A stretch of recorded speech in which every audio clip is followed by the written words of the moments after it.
Isang ambulansya ang mabilis na humaharurot sa mataong mga kalye ng Seoul. Ang sirena ay humuhuni na humihigit sa lahat ng ibang sasakyan sa daan. Sa loob nito ay isang pasyenteng duguan, may oxygen mask, at ang mga pasyenteng tulad nito sa Shincheon Hospital kung saan nagtatrabaho si Boyoung, halos may dose-dosena ang dumarating araw-araw. Siya ay isang physical therapist sa rehabilitation center ng ospital. Mas tumpak, isang contract worker na isang hakbang na lang para maging regular employee. Ngunit ang hakbang na ito ay hindi niya alam kung kailan o kung darating ba. Si Boyoung ay maganda, mapagbigay at mahal ang trabaho niya. Gayunpaman, malaki ang pagkakaiba sa mga benepisyo ng isang contract worker at regular employee. Halimbawa, ang parehong trabahong ipagagawa niya kina Intern Choi at Intern Lee sa departamento ay tatanggihan ng diretsyo. Ngunit kung ang regular employee ang nag-utos, ngingiti ang mga intern at agad itong gagawin. Ang mga ganitong bagay ay nangyayari araw-araw sa kanyang trabaho. Gayunpaman, kung lilipat siya sa ibang ospital, kailangan niyang magsimula muli bilang isang intern. Yan ang kanyang sitwasyon. Ngayon, nakawala lang si Boyoung mula sa abalang trabaho. Ayon sa plano, makakapagpahinga siya sa maikling 30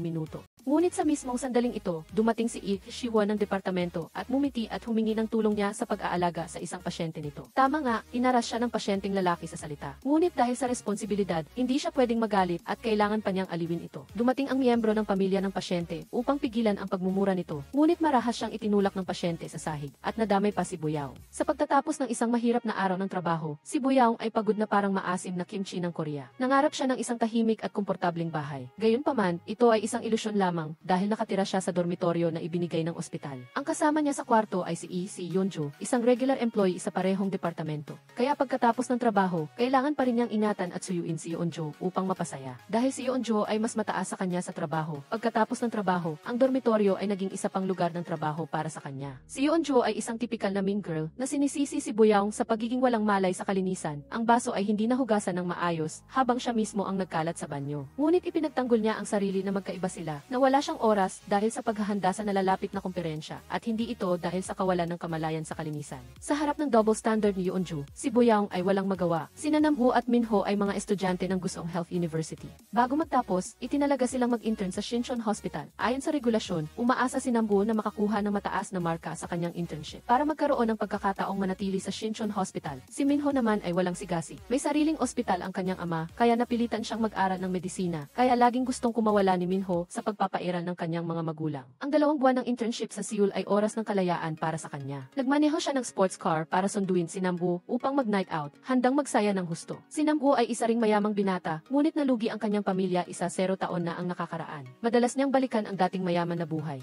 Namalayo na ngayon kaya isang set lang ng damit ang suot niya sa buong taon. Gayunpaman, branded din ang damit na ito kaya pinahahalagahan niya ito. Umupo si Namho sa likod ng sports car. Isa ring kaugalian na napanatili niya mula 0 taon na ang nakakaraan, nahihilo siya kung sa harap siya upo. Galit na galit si Minho sa pagkukwento niya tungkol sa nakalipas na 0 taon dahil sawa na siyang makinig dito. Pareho silang kilala si Boyoung dahil magkaklase sila. Gayunpaman, si Minho at si Boyoung ay walang magandang impresyon sa isa't isa. Para kay Minho, si Boyoung ay isang nakakainis na babae na nagbabasa ng tula at umarte na kaawa-awa. Dahil din sa pagkakakilala na ito, kaya si Boyoung ang napiling mag-guide sa 2 intern na ito. Sa pagpapakilala sa mga kagamitan sa silid, nagpakita si Minho ng kawalan ng interes at lumabas. Sinenyasan ni Namho ang pagkakataon na magtanong kay Boyoung at nangako na kung hindi lang siya bibigyan ng mababang marka, itatago niya ang sikreto nila ni Minho at hindi niya sasabihin kaninuman. Noong high school si Boyoung, biglang namatay ang kanyang ama sa isang aksidente sa sasakyan, pagkatapos ay dinala ng kanyang ina ang anak sa labas ng kanyang ama. Para sa kanyang ina at nakababatang kapatid, kailangan niyang mag-aral habang nagtatrabaho ng part-time. Noon, nakahanap siya ng trabaho sa pag-aayos ng mga libro sa library. Isang araw, hindi sinasadya siyang nakakita ng isang koleksyon ng tula. Naantig si Boyoung ng magagandang tula na iyon at mula noon ay naging mahilig na siya sa mga ito. Ang pinakapaborito niya ay ang tulang The Flowers That Sway and Bloom ni Do Jong-hwan. Walang bulaklak na namumukadkad nang hindi dumadaan sa ulan at hangin. Ang anumang magandang bulaklak sa mundo ay kailangang mamukadkad habang umindayog. Nananabik siya na balang araw, ang kanyang simpleng buhay ay maaari ring mamukadkad ng mga bulaklak na umindayog. Isang araw, nakilala ni Boyoung si Minho na nag-register para sumali sa kanyang experiment group at mula noon, nag-iisa siyang nahulog sa bitag ng pag-ibig. Araw-araw, lihim siyang sumusulat ng isang linya ng tula at naghahanap ng pagkakataong ipasok ito sa bag ni Minho. Hindi niya inakala na pagkatapos ng ilang panahon, sinabi ni Minho na ayaw niya sa tula at tinanggihan ang pag-ibig niya. Walang nakakaalam kung bakit nalaman ito ng lahat. Naniniwala si Boyoung na sinadya ito ni Minho at galit siyang nakipag-away sa kanya. Dahil dito, sa muli nilang pagkikita, hindi pa rin sila nag-uusap. Isang araw, masayang ipinahayag ni Department Head Yang na si Boyoung ay binoto ng mga pasyente bilang Friendly Employee of the Year. Nangangahulugan ito na hindi lang siya may pagkakataong maging regular, kundi maaari rin siyang ipadala para sa advanced study sa ibang bansa at bigyan ng halaga. Dagdag pa, ang larawan ng friendly employee ay isasabit sa lobby ng ospital. Masayang kumuha si Boyaong ng ilang litrato. Nag-uunahan ang mga kasamahan niya na humiling kay Boyaong na mag-imbita ng ihaw na karne. Masayang pumayag si Boyaong, kabilang sina Minho at Nambu sa inimbitahan. Walang ganang kumain si Minho ng ihaw na karne at balak magkunwari na masakit ang tiyan para lumabas at maglaro.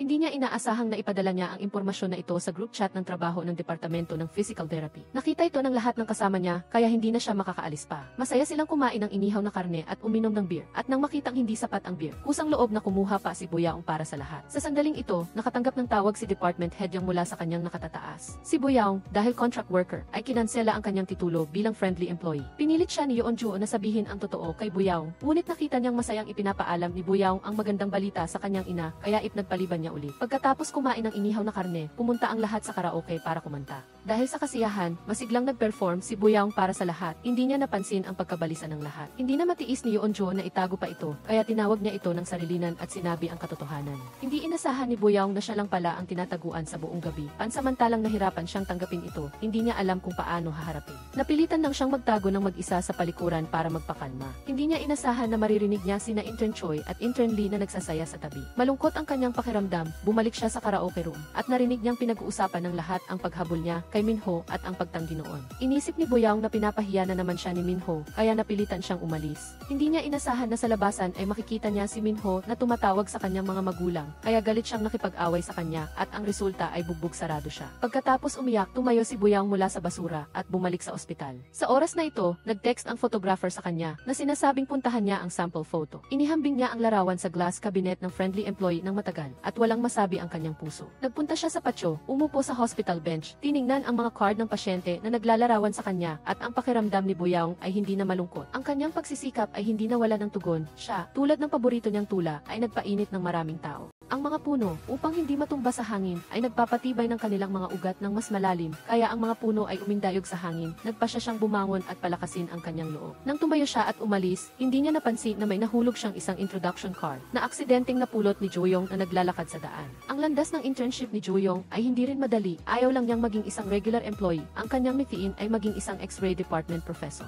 Ang mentor niya, si Yu-si Kim, ay may matinding difficulty in choosing syndrome, maging sa trabaho o sa buhay. Nag-aalangan siya sa maliit na bagay. Ang pinaka nakakahiya ay sa bus, panay ang pindot niya sa kampana sa daan, tapos nagkunwari siyang natutulog dahil hindi siya makapili kung aling restoran ang kakainan. Ito ang hindi na kinaya ni Joyong, at nang nagkunwari itong natutulog ulit, bumaba siya ng bus. Ngunit minsan din hinahangaan ni Joyong si Yu-si Kim, minsan sa operating room, nang kausapin siya ng surgeon nang walang galang, matapang niya itong sinagot. Dinala ni Minho si Nam-woo sa bahay ng kanyang pinsan. Ang kanyang pinsan ay isang rehabilitation doctor. Ito ay isang trabaho na kumikita ng maraming pera sa Seoul. Ngayon, ang kanyang pinsan ay umalis para dumalo sa isang komperensya. Kaya hindi siya umuwi, inanyayahan ni Minho si Nam-woo na manatili sa magdamag. Ngunit, ang nangyari 0 taon na ang nakalipas na nakikitira siya sa kung sino-sino ay nag-iwan ng trauma kay Nam-woo. Habang naalala ni Minho ang hindi maipaliwanag na pananakit ni Boyaong sa kanya, naiinis siya. Voluntaryong tinanggap ni Nam-woo ang parusa, dahil siya naman ang nagsabi sa harap ng mga kasamahan tungkol sa paghabol ni Boyaong sa kanya at ang pagtanggi niya. Binabasa ni Boyaong ang kanyang paboritong koleksyon ng tula. Sinusuportahan niya ang sarili na huwag maapektuhan ng emosyon at kailangang magsumikap para sa kinabukasan, na sa gayon ay tiyak na may pagkakataon na darating. Nagising si Joyong sa gitna ng gabi, nakita si Boyaong na nakaupo sa sofa at nakatulog habang yakap ang koleksyon ng tula. Naaawa siyang tiningnan si Boyaong at inakalang si Boyaong ay nasasaktan pa rin dahil sa pagtanggi ni Minho sa kanya. Kinabukasan, nagdala si Nam-woo ng kape para sa lahat, ngunit si Minho ay nahuli. Si Lee Shi-won, sinasadya man o hindi, ay binanggit ang pagkakaalis ni Boyaong sa titulo ng friendly employee at ang one-sided rejection bilang biro. Malungkot na nagtago si Boyaong sa silid upang kuning ang kanyang klasikong 45-degree angle na maihangin na pumapahid sa kanyang luha, ngunit natuklasan niyang ang ginagawa niya ay ibinabalita ni Shi-won ng sobra. Pinilit niya ang sarili na kalimutan ang kalungkutan at ibuhos ang lahat ng lakas sa trabaho. Nang pumasok si Joyong sa trabaho, nakita niya si Yu-si Kim na nahuli at nag-alala siya na baka nagagalit ito sa kanya dahil sa pagbaba niya sa bus ng mag-isa noon. Hindi niya inasahan na si Yu-si Kim ay pumasok at umakto na parang walang nangyari.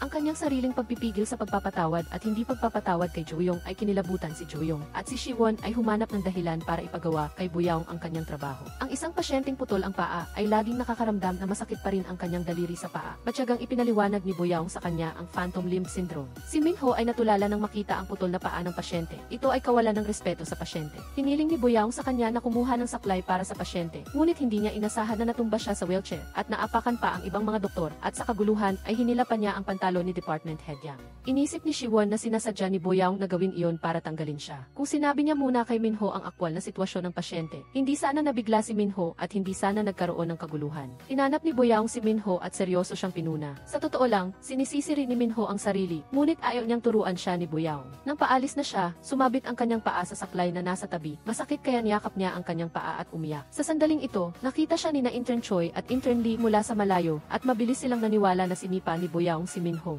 Hapon na, si Minho ay naglaho ng hindi nagpapaalam. Sininyasan ni Siwon na si Boyaong ang sumipa kay Minho kaya siya nasugatan. Naniniwala rin si Department Head Yang na totoo iyon. Pinuna niya si Boyaong ay inapi at walang masabi. Sa X-ray department, wala si E.C. Kim, kaya napilitan si Joyong na tanggapin ang mga pasyente ng mag-isa. Ang pasyente niya ngayon ay isang matandang babae. Sinabi niya sa kanya na hubarin ang kanyang damit sa likod ng kurtina. Hindi niya inasahan na, pagbalik niya, ang babaeng pasyente ay lumabas na hubad-hubad. Natatakot na tinakpan ni Joyong ang kanyang mga mata at tumakbo para kumuha ng bathrobe para isuot nito. Kinilabutan siyang lumabas sa X-ray room, ngunit nakita niya sa observation room na ang babaeng pasyente, na dapat ay nakahiga doon, ay nakatayo sa makina. Naging abala si Joyong sa buong umaga. Si E.C. Kim ay kakarating lang na may dalang ilang express delivery packages. Lumabas na nagkaroon siya ng relapse ng kanyang difficulty in choosing syndrome habang kinukuha ang mga package, kaya naubos ang buong umaga niya. Tinanong niya si Joyong kung alin sa dalawang sombrero na binili niya ang mas maganda at nahulog ulit siya sa dilema ng difficulty in choosing. Seryosong ipinahayag ni Joyong sa kanya na kailangan niyang mag-aral para sa exam. Umaasa na huwag na siyang istorbohin pa. Nagsorry lang siya at tumahimik. Hinanap ni Boyaong ang nawawalang si Minho sa lahat ng dako at natuklasan na nakatulog lang siya sa hagdanan. Ang kanyang mga salita ay hindi pinansin ni Minho. Ito ang hindi na kinaya ni Boyaong. Sa mismong sandaling ito, may dumaang empleyado, kaya napilitan si Boyaong na pigilan ang kanyang galit. Sinabihan si Minho na sumama sa kanya para gamutin ang pasyente. Naghirap si Boyaong na tapusin ang paggamot sa pasyente. Ang pasyente ay inutusan naman siyang balatan ang mansanas para kainin ito. Pero ito ay dapat na trabaho ng miyembro ng pamilya ng pasyente. Si Minho ay halatang walang ginagawa pero sumisigaw at naghihikab dahil sa sakit ng paa. Hiniling ni Boyaong kay Minho na balatan ang mansanas para sa pasyente habang siya ay pupunta para gamutin ang susunod na pasyente. Ang kalamyan ni Minho sa pagbalat ng mansanas ay hindi na natiis ng pasyente. Pagkatapos balatan ang mansanas, nakita ni Minho si Boyaong na kalmadong umiinom ng tubig at galit na galit siya. Nag-away sila ng matindi, nagpa siya si Minho na iwan ang internship. Umuwi siya, hindi niya inaasahan na binawi ng kanyang ama ang kotse at binawi ng kanyang ina ang car. Nagmamakaawa siyang magbukas ng isang cave malapit sa ospital at naggulong-gulong at nag-eskandalo. Sa mismong sandaling ito, umuwi ang kanyang kuya, nilampasan siya at nakipag-usap tungkol sa ospital sa kanilang mga magulang. Lahat sila ay itinuring siyang parang hangin, kaya wala siyang nagawa kundi tanggapin at masunuring bumalik sa ospital upang magpatuloy sa internship. Ang Physical Therapy Department ay may bagong doktor na mga ngasiwa sa sling therapy, si Ja-wook. Siya ay itinuturing na pinakamahusay sa South Korea sa sling therapy. Nagtapos sa DRC at ang pinakabatang tao sa mundo na kwalipikado na magturo sa buong mundo at nakapag-publish ng maraming pananaliksik sa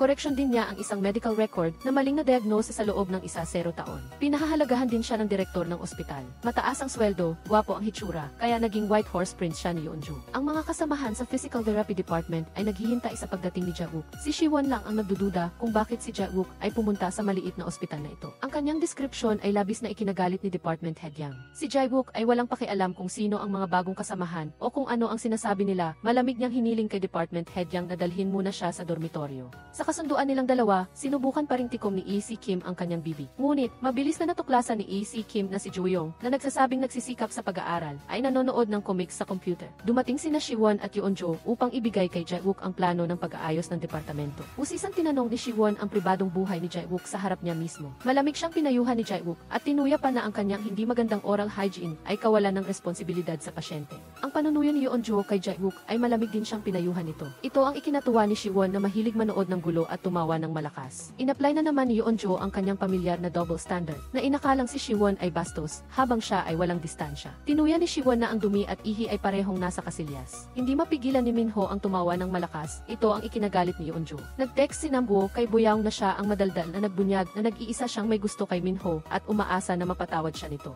Pinagalitan siya ni Boyaong ng husto at doon niya lang nalaman na si Namwoo din pala ang gumawa ng gulo at nagkalat na hinabol niya si Minho at tinanggihan siya sa buong eskwelahan noon. May isang hindi sikat na aktor ang dumating sa X-ray department, ito ang ikinatuwa ni Yeonju. Ngunit nang magtanong si E.C. Kim tungkol sa pasyente, natuklasan niyang ang oras ng paglabas nito sa mga drama ay wala pang 0.1 segundo. Ito ang ikinaduda ni E.C. Kim na pinanood ito ni Jo-young ng paulit-ulit ng dose-dose ng beses. Mula noon, hinusgahan ni E.C. Kim na nagsisinungaling si Jo-young tungkol sa paglalaan ng oras sa pag-aaral. Ang medical record na pinangangasiwaan ni Boyoung, natuklasan ni Ja-wook na ang record ay nakaayos ng napakadetalye. Nakita pa niya ang tulang isinulat ni Boyoung para sa pasyente sa dingding. Si Boyoung at Minho ay sabay na pumunta sa therapy room para sa pasyente, ngunit naibalita sa kanila na pumanaw na ang pasyenteng iyon. Pumunta silang dalawa sa funeral home ng ospital para dumalaw. Sinabi sa kanila ng miyembro ng pamilya ng pasyente na ang matandang babae ay hindi naman talaga natutulog at ang mansanas noong araw na iyon ay hindi para sa asawa niya. Iyon pala ang kaarawan ng matandang babae, kaya gusto ng asawa niya na regaluhan ang kanyang asawa. Mahilig siyang kumain ng mansanas, ngunit ang mahina ang dalawang kamay ng kanyang asawa, hindi niya kayang balatan ang mansanas. Alam ng asawa ang intensyon ng kanyang asawa, kaya sinadya niyang magkunwaring natutulog. Nagpapasalamat siya sa dalawang doktor dahil hindi nila tinanggihan ang hiling ng kanyang asawa. Si Boyoung at Minho ay parehong naantig at nalunod din sa matinding pagsisisi. Humihingi ng tawad si Boyoung dahil sa dalawang beses na pagkakamali ng pagkaintindi kay Minho. Pareho silang nagpasya na magtrabaho ng mas masigasig at makinig ng mas maigi. Sa harap ng isang barbershop, ang difficulty in choosing syndrome ni E.C. Kim ay nag-relapse na naman. Nagduda si Jo-young na gusto niyang pumunta sa bar, kaya sinabi niyang sasama siya. Tama lang, nagpigil si E.C. Kim sa buong araw dahil kay Jo-young. Nagpasya siyang bigyan ang sarili ng ganti at sabay silang pumunta sa bar para mag-relax. Si Jo-young ay sumayaw ng maraming masiglang sayaw sa entablado, ngunit sinabi niyang paminsan-minsan lang siya nanonood ng TV. Pagod na umuwi si Boyoung.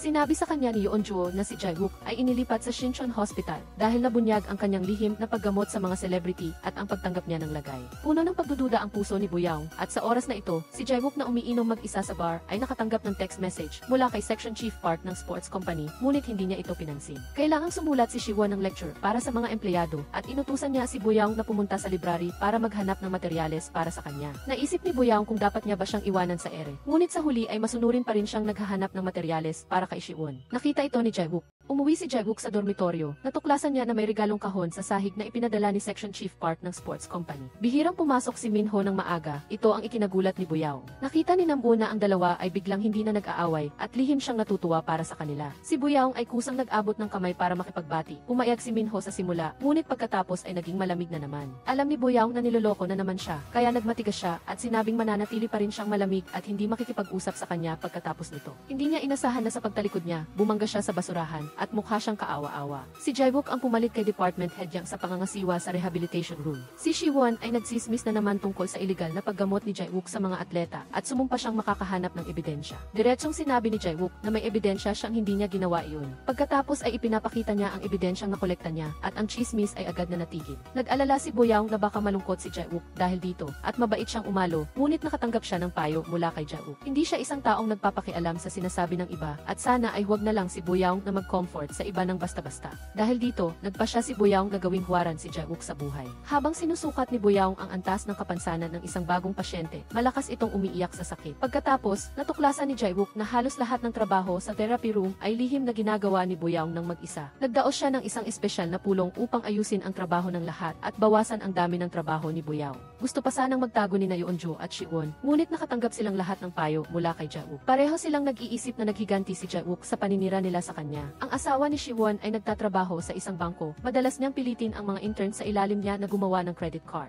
Sa pagkakataong ito, nang pilitin niya si Minho at Nambu na gumawa ng card, nahuli siya ni department head Yang. Kinuha ni Minho at Nambu ang pagkakataon na umalis at sa lobby, nakita nila si Boyoung. Tinukso ni Minho na may insekto sa paa ni Boyoung. Si Boyoung ay pinakakinatatakutan ang insekto sa buong mundo. Natakot siya ng sobra at namutla. Sinabi ni Nambu sa kanya na ang insekto ay isa lang palang piraso ng pritong pagkain. Sinisi ni Boyoung si Nambu kung bakit hindi siya nagsalita ng malinaw kanina. Ikinuwento ni Nambu ang kanyang 10 taon ng mahirap na pag-aaral at buhay na nagdulot ng pagbaba ng kanyang paningin. Nagpakita si Minho ng kawalan ng magagawa. Si Boyoung naman ay naantig ng husto. Pagkatapos umalis ni Boyoung, tinukso naman ni Minho si Boyoung na iyakin. Nagkita si Minho at Nambu kay Jo-young at tinanong siya, ngunit nagkunwari si Jo-young na walang impresyon sa kanila. Lumabas na magkaklase sila at miyembro pa ng parehong bowling club. Laging itinatago ni Jo-young sa kanyang mga kasamahan ang universidad na kanyang pinagtapusan, kaya pinakiusapan niya ang dalawa na panatilihing sekreto. Pagkatapos niyang huminto sa Buseong Health University, nag-aral siyang muli sa isang 4-year university upang maging propesor. Inisip ni Minho at Nambu na sa personalidad ni Jo-young, tiyak na wala siyang kaibigan. Hindi nila inaasahan na narinig ang mga salitang ito ni E.C. Kim na nasa banyo. Sina Jo-young at E.C. Kim sa magkaibang lugar ay parehong narinig ang sitwasyon na inilalayo sila ng kanilang mga kasamahan sa isa't isa. Kaya naman sila ay lubos na nakikiramay sa kalagayan ng bawat isa. Pagbalik ni Dr. Kim sa observation room, nakita niyang may nag-reply sa kanyang online post palibhasa. Kaninang umaga, nag-aalangan siyang magsuot ng anong damit kaya nag-post siya ng litrato online. Hindi inaasahang inatake siya ng mga netizen na dapat ay mukha muna ang palitan niya, hindi damit. Naisip ni Joyong na dahil wala siyang kaibigan kaya siya nagtatanong online at labis niya itong kinahabagan. Ngunit hindi niya alam na si Dr. Kim ay palihim ding nakikiramay sa kanya dahil wala siyang kaibigan. Pinuri ni Jae-wook ang presentasyon ni Siwon at hiniling na sabihin niya ang mga aklat na kanyang ginamit bilang sanggunian. Ang thesis ay tinipon ni Buyaw, kaya natural lamang na hindi siya makasagot at bumaling para tanungin si Buyaw. Sa ilalim ng pagtatanong ni Jae-wook, napilitang aminin ni Siwon na si Buyaw ang naaalala niyang gumawa ng presentasyon. Pinayuhan si Siwon na huwag baliwalain ang mga sesyon ng pagtuturo sa mga kawani dahil kung may magtanong pa, mas magiging kahiyahiya kaysa ngayon. Lubos ding nadismaya si Punuyang sa ginawa ni Siwon, kaya sumulat siya ng resignation letter para dito. Sa init ng ulo, inagaw ni Siwon ang resignation letter at kinain ito. Hindi lumambot ang puso ni Punuyang at sumulat pa siya ng isa pang liham. Nagtataka si Minho kung bakit laging ginagawa ni Buyaw ang lahat para kay Siwon. Pinaalalahanan siya ni Nam-woo na si Buyaw ay mabait, hindi marunong tumanggi at ganoon din noon pang 5 taon na ang nakalipas. Noong panahong iyon, ayaw mag-aral ng medisina ni Minho at si Buyaw ay laging nakasunod sa kanya at hinihimok siyang tapusin ang kanilang group assignment. Sinabi ni Minho kay Buyaw na pinilit siya ng kanyang mga magulang na kunin ang kursong ito, kaya wala siyang interes na tapusin iyon. Naantig si Buyaw dahil siya mismo ay nag-aral din ng medisina dahil sa kanyang masalimuot na sitwasyon, kaya inakala niyang naunawaan niya ang damdamin ni Minho. Kusa siyang tumulong na tapusin ang mga materyales para dito, at bukod pa roon, natapos niya ito ng napakahusay. Simula noon, ipinasa na niya ang lahat ng kanyang mga takdang aralin kay Buyaw upang gawin. Tuwang-tuwa si Buyaw dahil makakasali siya sa presentasyon ng mga kawani. Espesyal din siyang binati ni Yeonjo at tinawag pa siyang Zelay. Tiningnan ni Buyaw ang tula ng kanilang unang pagkikita na idinikit niya sa likod ng pinto at naramdaman niyang nagkaroon ng dagdag na init ang kanyang buhay. Nang pinuri ang presentasyon ng mga kawani, naalala niya ang maliit na tulang ito sa malamig na taglamig ng buhay. Salamat sa pagtrato mo sa akin tulad ng bulaklak. Lubos siyang nagpapasalamat kay Jae-wook na nagbigay naman sa kanya ng payo na ang laging pagtulong sa iba, sa huli ang mapapagod ay ang sarili. Itinuring ni Buyaw ang payo na ito bilang pag-aalala sa kanya at ang kanyang puso ay puno ng tamis. Pagbalik ni Buyaw sa physical therapy room, natuklasan niya na ang pasyente na sinuri niya noon para sa antas ng kapansanan ay nag-ingay at gustong makita siya upang harapin siya. Dahil sa isinulat ni Buyaw na normal sa kanyang sertipiko, hindi siya makakakuha ng benepisyo sa kapansanan.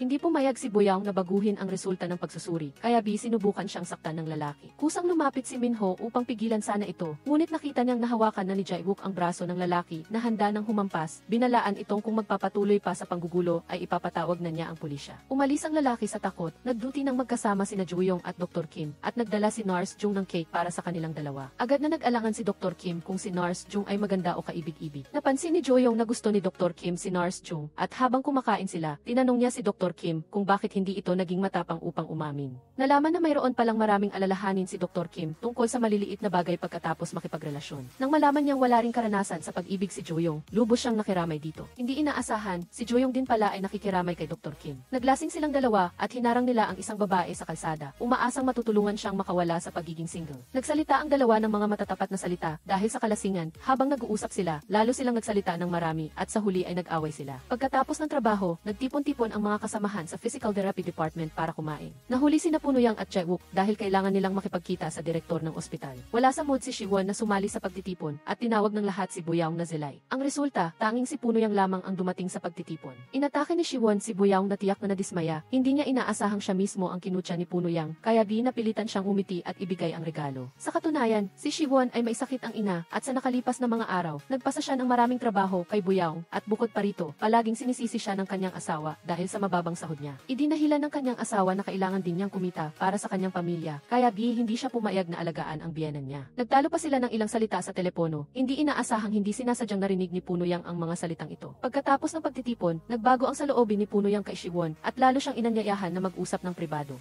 At kusa pa siyang gumawa ng credit card para sa asawa nito upang mapataas ang kanyang sales. Lubos na naantig si Siwon, nalasing si Buyaw, umupo sa isang pampublikong upuan sa tabi ng kalsada at nag-text kay Jae-wook para magpasalamat. Sa sandaling iyon, biglang pinutok ni Minho ang baloon na nasa tabi niya. Nagulat si Buyaw at ang kanyang buong katawan ay naipit sa upuan at hindi na makakilos. Masayang kinuna ni Minho ang kanyang nakakahiyang sitwasyon at dali-daling lumapit si Nambu upang hilahin siya palabas. Gulong-gulo si Buyaw na hinabol si Minho, gustong burahin ang litrato, ngunit hindi niya ito naabutan, kaya napilitan siyang sumuko. Sa daan, nakita niya ang tulang ang galing mo at hindi niya maiwasang huminto upang bigyang pansin ito. Sa sandaling iyon, dumating din si Jae-wook doon at naghihintay ng sasakyan. Nagpasalamat si Boyaong sa kanya at tinanong kung bakit siya ang pinili nito bilang zelay. Dahil lasing na siya, tinanong niya ang sarili at sinagot, sinabing dahil sa marami siyang ginagawa at maganda pa. Nagulat si Jae-wook at napilitan siyang isakay ito sa taxi. Kinabukasan, nagising si Boyaong mula sa kalasingan at natuklasan niyang nagpadala na naman siya ng ilang maliliit na tula kay Jae-wook kagabi. Naalala rin niya ang kanyang baliw na hitsura noong lasing siya kagabi at labis siyang nagsisi. Kinabukasan palang nakita ni Jae-wook ang mensaheng ipinadala ni Boyaong. Sasagot na sana siya nang makita niyang tumatawag ang kanyang ex-girlfriend at sa inis, pinatay niya ang tawag at binura rin ang mensahe. Sa parking lot, nakita ni Boyaong si Jae-wook na bumaba sa kotse mula sa malayo at sa takot, nagmamadali siyang nagtago. Hindi sinasadyang nakita ni Minho ang palihim niyang pag-ugali at tumayo siya sa tabi at pinanood siya. Bumalik sa sarili si Boyaong, biglang nakita niyang may dagdag na isang tao sa tabi niya. Sa takot ay nahulog siya sa lupa. Sa ilalim ng banta ni Minho, napilitan siyang umamin na nagkamali nga siya kay Jae-wook. Natuklasan ni Boyaong ang note na iniwan ni Jae-wook sa kanyang desk. Sinasabing naghihintay siya sa rooftop at gustong makipag-usap sa kanya. Nag-alala si Boyaong at nagmadaling pumunta sa rooftop. Nang yumuko siya para humingi ng paumanhin, isang malaking kamay ang pumigil sa kanyang ulo at hindi siya makatingala. Nag-alala siya, hindi niya alam kung bakit gumawa ng ganoong kawalang galang si Jae-wook na may pinong pag-ugali. Hindi inaasahang pagtingala niya, natuklasan niyang si Minho ang nakatayo sa kanyang harapan, alam niyang muli siyang pinaglaruan.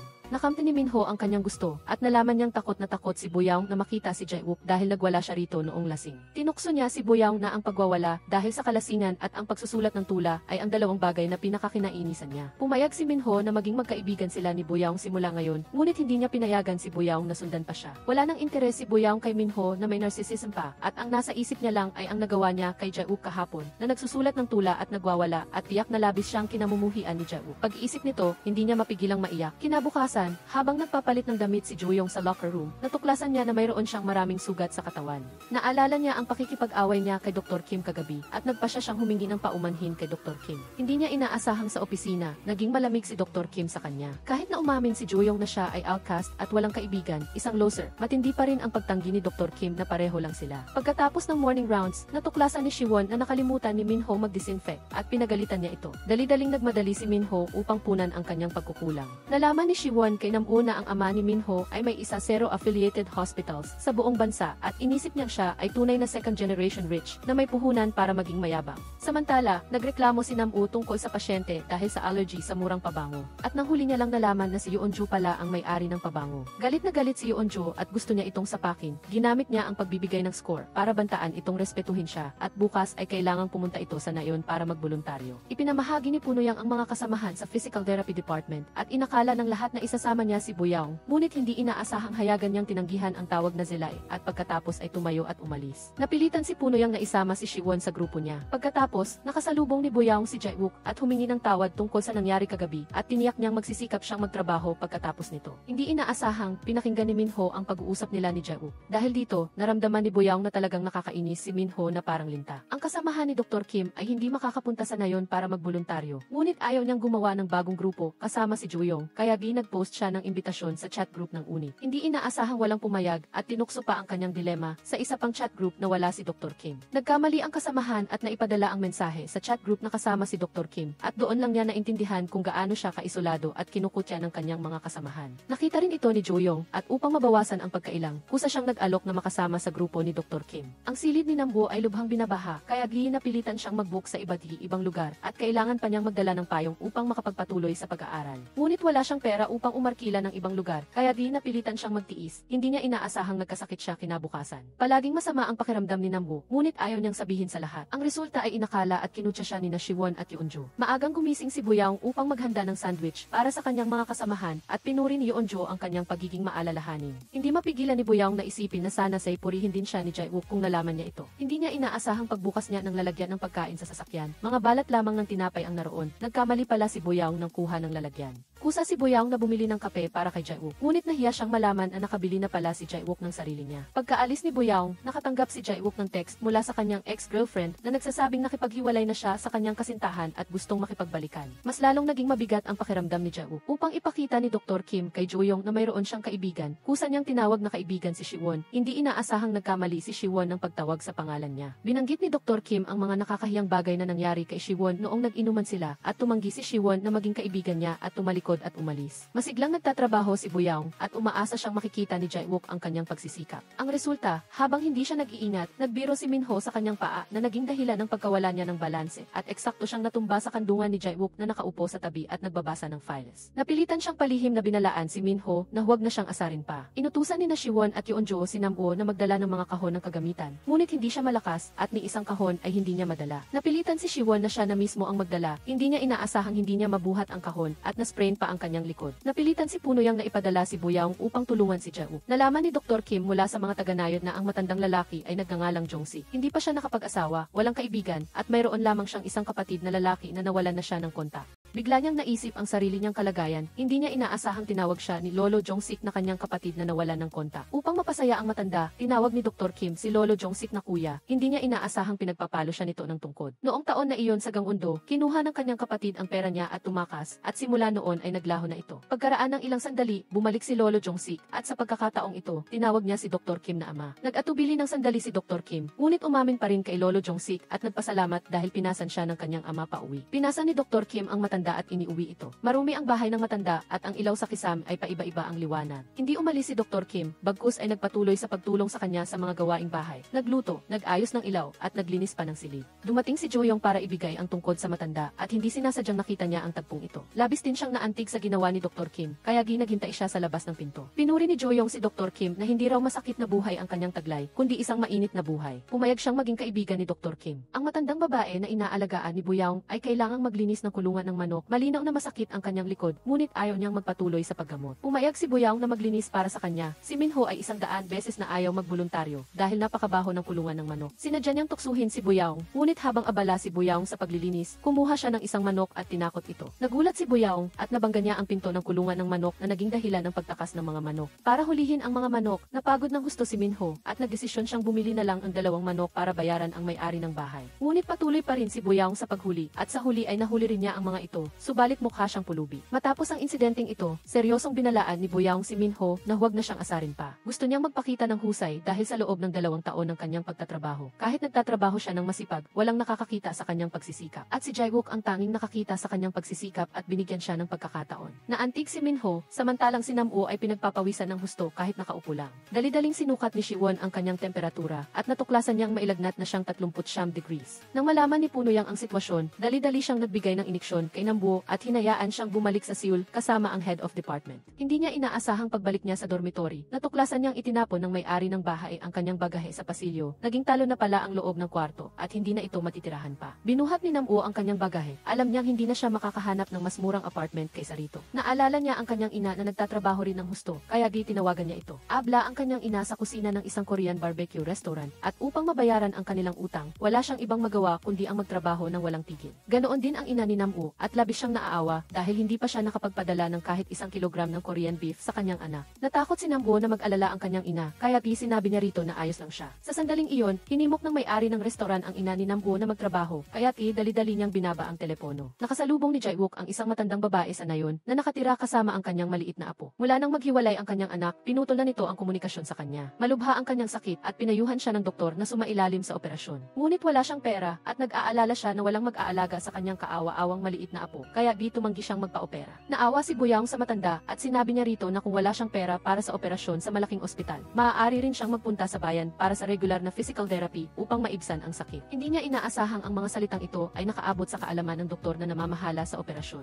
Kusa siyang dumating para magsimula ng gulo at pinuna niya si Boyoung na isa lamang siyang physical therapist at sino siya para magdesisyon na hindi na kailangan ng pasyente ang operasyon. Kay Boyoung, si Jae-wook ay wala man lang oras kumain at pinuna ng lahat si Boyoung dahil sa pagdadala ng abala kay Jae-wook. Napansin din ng lahat na wala pang nakakita kay Jae-wook na ngumiti. Alam ni Minho na nag-iisa si Boyoung sa kalungkutan kaya dinala niya ang kanyang jacket at isinuot dito at maingat pang isinara ang mga buttons. Ipinasok ni Boyoung ang kanyang mga kamay sa bulsa at natuklasan niyang ang isang bulsa ay may beer at ang isa naman ay may snacks. Lumalabas na ito ay sadyang inihanda ni Minho para sa kanya. Nag-apoy silang dalawa at sa unang pagkakataon ay nag-usap sila ng komportable tulad ng matatalik na kaibigan. Pagdating ng oras para umuwi, nahuli ang tingin ni Boyoung sa matandang babae na nahihirapang maglakad na siyang sanhi ng kontrobersya sa loob ng 3 araw. araw. Nahihirapan ang matanda na hilahin ang kariton, kusa siyang lumapit upang tulungan itong itulak ang kariton. Samantalang si Minho ay umalis muna dahil may inutos si Siwon na kailangan niyang gawin. Matapos tulungan ang matanda, nakita ni Boyaong si Jaewook. Sinabi ni Jaewook sa kanya na lagi siyang magiging mabait kay Boyaong dahil taos puso si Boyaong sa pakikitungo sa lahat at masipag siyang magtrabaho. Pagtingin niya sa masayang tumatalon-talon na anyo ni Boyaong, hindi mapigilan ni Jaewook na palihim na ngumiti. Mahirap na naghintay si Nam-woo hanggang sa matapos magtrabaho ang lahat at nagpaiwan siya sa opisina. Hindi niya inaasahang natuklasan siya ni Minho. Gusto siyang pahiramin ni Minho ng pera, ngunit mariin niyang tinanggihan. Ayaw na ayaw ni Nam-woo ang umutang, kaya ginapilitan si Minho na imbitahan na lang siya kumain. Nakatanggap na naman si Jaewook ng tawag mula sa kanyang ex-girlfriend. Pinayuhan niya itong huwag na siyang tawagan pa. Ang mga salitang ito ay hindi sinasadyang narinig ni Minho at Nam-woo. Maagang pumunta si Boyaong sa opisina upang palitan ang maliit na tula na nakadikit sa dingding. Nagising si Nam-woo at palihim siyang nagtago sa ilalim ng kama, ngunit inakala ni Boyaong na siya ay isang magnanakaw. Nang marinig ito ni Jeonju, dali-dali siyang dumating at ginamitan ng tungkod para pilitin itong lumabas. Pagkaraan ng ilang sandali, nalaman ng lahat ng kasamahan na si Nam-woo ay walang matutuluyan. Ayon sa regulasyon, ang dormitory ng ospital ay inilaan lamang para sa mga regular na kawani at si Nam-woo ay isang intern lamang. Nagdesisyon si Jaewook na magsumite ng hiling sa direktor ng ospital para sa espesyal na pahintulot. Sa sandaling iyon, nahuli si Minho at hiniling ni Punuyang kay Jaewook na isama si Minho sa isang kwarto. Ginagamit ni Jeonju ang pagkakataon na walang tao upang tuksuhin si Jaewook na gusto niya si Boyaong kaya tinulungan niya si Nam-woo. Si Boyaong ay nahihiya ngunit masaya sa loob. Upang imbitahan si Dr. Kim sa binyag ng kanyang kambal, kusa si Siwon na umamit na kaibigan niya si Dr. Kim. Sa katunayan ay para lamang makakuha ng dagdag na donasyon. Ang junior na test subject sana ni Jaewook sa Rehabilitation Treatment Conference ay biglang nagkaroon ng emergency. Hiniling ni Jaewook kay Boyaong na palitan ito bilang pasasalamat sa kanyang tulong. Matapos,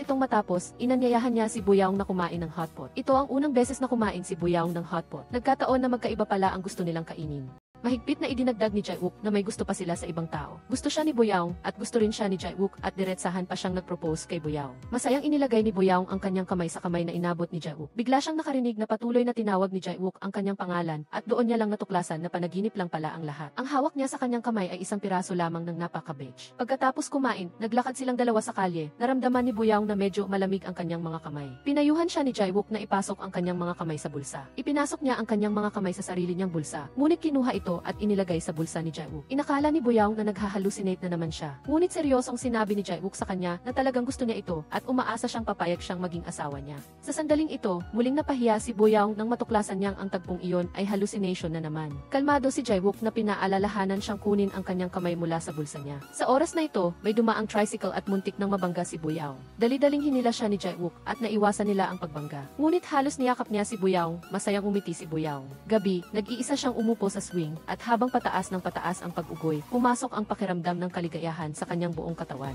Pumunta ang ex-girlfriend ni Jaewook sa unit upang makipagbalikan, ngunit malamig niya itong tinanggihan. Ibinigay ni Dr. Kim ang donasyon kay Punuyang at hiniling na ibigay ito kay Siwon dahil nahihiya siyang makita si Yeonju. Kaya pala, magkakilala sila ni Yeonju. Pagkaalis niya, nag-post siya ng kanyang love story online. Sinabing umiiwas siya sa binyag para hindi niya makita ang taong minahal niya. Hinimok siya ng mga netizen na umamin agad. Naglakas loob si Dr. Kim na dumalo sa party at nagkataong nakita niya si Yeonju. Nang makita siya ni Yeonju, tinanggihan na siya nito mula sa malayo. Pinaalalahanan siyang magkunwari na hindi sila magkakilala. Samantala, natuklasan na ng mga netizen ang personal na impormasyon ni Dr. Kim at nagkomento sila na tinanggihan siya dahil sa pangit siya at iniwan siya dahil sa dilema niya. Sa party, kusa si Yeonju na nagtanong kay Jaewook kung gusto ba niya si Boyaong. Hindi inaasahang ang pamantayan ni Jaewook sa pagpili ng asawa ay ibukod ang mga taga-medisina, lalo na ang mga kaospital. Lumalabas na nagkaroon ng medical accident sa dating ospital ni Jaewook at siya lamang ang nag-iisang nagpatotoo para sa pasyente. Lumayo sa kanya ang lahat ng kanyang mga kasamahan, maliban sa kanyang girlfriend. Ang resulta, pagkatapos maresolba ang insidente, natuklasan niyang nakikiapid ang kanyang girlfriend sa taong responsable sa insidente. Ngayong gabi, tiyak na marami ang mga sawi sa pag-ibig, sina Dr. Kim, Boyaong at Jaewook. Bumili si Minho ng bar show para ipagdiwang ang paglipat niya sa dormitory at humingi ng pahintulot si Boyaong na makisali. Ang dorm room na nilipatan ni Minho at Nam-woo ay ang kwarto ni Juyong.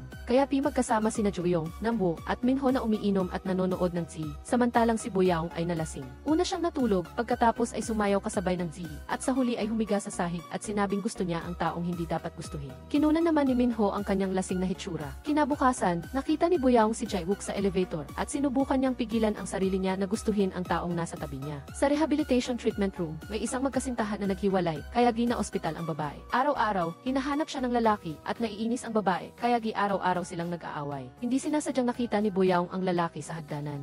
Naiintindihan niya na pagod na ang kabilang panig, samantalang siya ay nagiging padalos-dalos at napakamakasarili niya. Kaya, nagdesisyon siyang iwasan si Jae-wook. Gabi, nang marinig niyang gustong pumunta ni Minho sa rooftop para uminom, kusa si Boyoung na humiling na sumama. Pagdating doon, masaya si Boyoung na kumain at uminom. Ngunit ang poetry collection na kung hindi mo ako mahal, ayos lang ay nagdulot ng labis na sakit sa kanyang puso. Bago ang talent show para sa mga pasyente, gustong ipakilala ni Siwon si Dr. Kim kay Yeonjo. Ngunit mabilis na umalis si Yeonjo. Dahil sa masiging pag-ensayo, nasugatan ang paa ni Boyoung. Matamang napansin ni Jae-wook ito at sinabihan siyang huwag na siyang sumali sa talent show. Gayunpaman, inisip ni Boyoung na napakahalaga ng kanyang posisyon at ayaw niyang sumuko, kaya naging dalawang grupo sila. Si Jae-wook ang namamahala sa isang grupo. Binigyan naman siya ni Jae-wook ng benda sa kanyang sugat at hiniling ni Yeonjo kay Boyoung na alagaan ang kanyang babaeng pasyente. Natuklasan ni Boyoung na iyon ang babaeng laging nagtataboy sa lalaking iyon at siya ay isang pasyente na may paraplegia. Nalaman ni Boyoung na nakatakda sanang magpakasal ang dalawa sa Taglagas. Ang resulta, pagkatapos ng isang aksidente sa sasakyan, naging ganito ang kalagayan ng babae. Malinaw na natatakot ang babae na maging pabigat sa kanyang boyfriend, kaya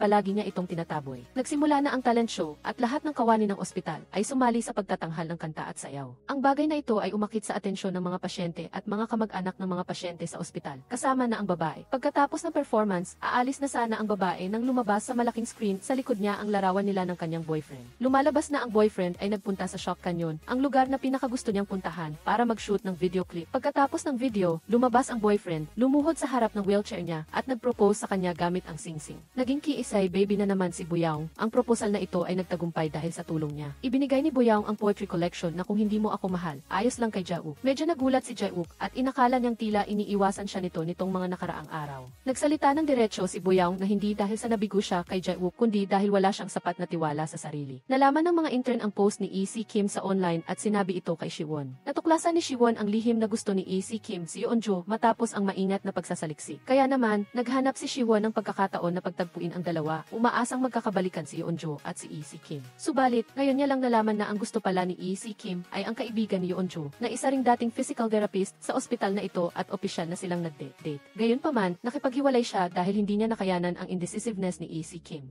Hinatid ni Minho sina Boyoung at Nam-woo sa dorm at dahil kailangan niyang iparada ang sasakyan, bumaba muna sina Boyoung at Nam-woo. Gayunpaman, naiwan ni Boyoung ang kanyang telepono sa sasakyan. Nagkaroon ng kuryosidad si Minho na tiningnan ang telepono nito at natuklasan ang chat history niya kay Jae-wook. Ngayon niya lang naunawaan na si Jae-wook pala ang palaging lihim na gusto ni Boyoung at hindi siya. Bumalik si Boyoung para hanapin ang kanyang telepono at nakitang sinilip ni Minho ang kanyang chat history. Ngunit hindi siya nag-abala pang makipagtalo dito. Tiningnan lang siya ng panandalian at nagmadaling tingnan kung ano ang sinabi sa kanya ni Jae-wook. Walang inaasahan, hinabol siya ni Minho at walang humpay na sinabing hindi niya pwedeng magustuhan si Jae-wook dahil si Jae-wook ay nakipagrelasyon dati sa isang babaeng may asawa. Gayunpaman, mabilis na inabsuelto ni Boyoung si Jae-wook. Pumunta si Boyoung sa opisina ni Jae-wook upang palitan ang bagong tula at pagkatapos ay parang otomatikong naglinis ng opisina nito. Nakita ni Minho ang eksenang ito, biglang naalaala ang eksena 5 taon na ang nakalipas noong gusto siya ni Boyoung. Palihim na nililinis ang kanyang sasakyan, ngayon ay gusto niya si Jae-wook. Kaya palihim niyang nililinis ang opisina ni Jae-wook. Bagamat masama ang loob niya dahil walang alam ang department head tungkol sa kahit ano. Lalong nagdulot ng kalungkutan sa kanya ang spring physical exam, inimbitahan niya si EC Kim na kumain kasama ang kanyang ama. Hindi inaasahan, bago umalis, kusa siyang niyaya ng kanyang ama na magpakuha ng larawan kasama si Minho para ma-post ito kapag nakarehistro na siya sa isang personal na account. Napansin ni Minho na medyo kakaiba ang kanyang ama, kaya tumawag siya sa kanyang ina at doon niya lang nalaman na maagang nagretiro ang kanyang ama, kaya mayroon siyang mentalidad ng pagiging walang silbi. Nagsisisi dahil hindi siya nagbigay ng sapat na oras sa kanya noon. Gusto ni department head yang gagamutin ni Jae-wook ang kanyang kaibigan, ngunit tumanggi si Jae-wook. Ayon sa kanya, dapat tapusin muna ang mga schedule bago niya isaalang-alang ang iba. Pagkatapos nito, dumating ang isang Olympic champion sa rehabilitation department at si Jae-wook ang direktang namamahala.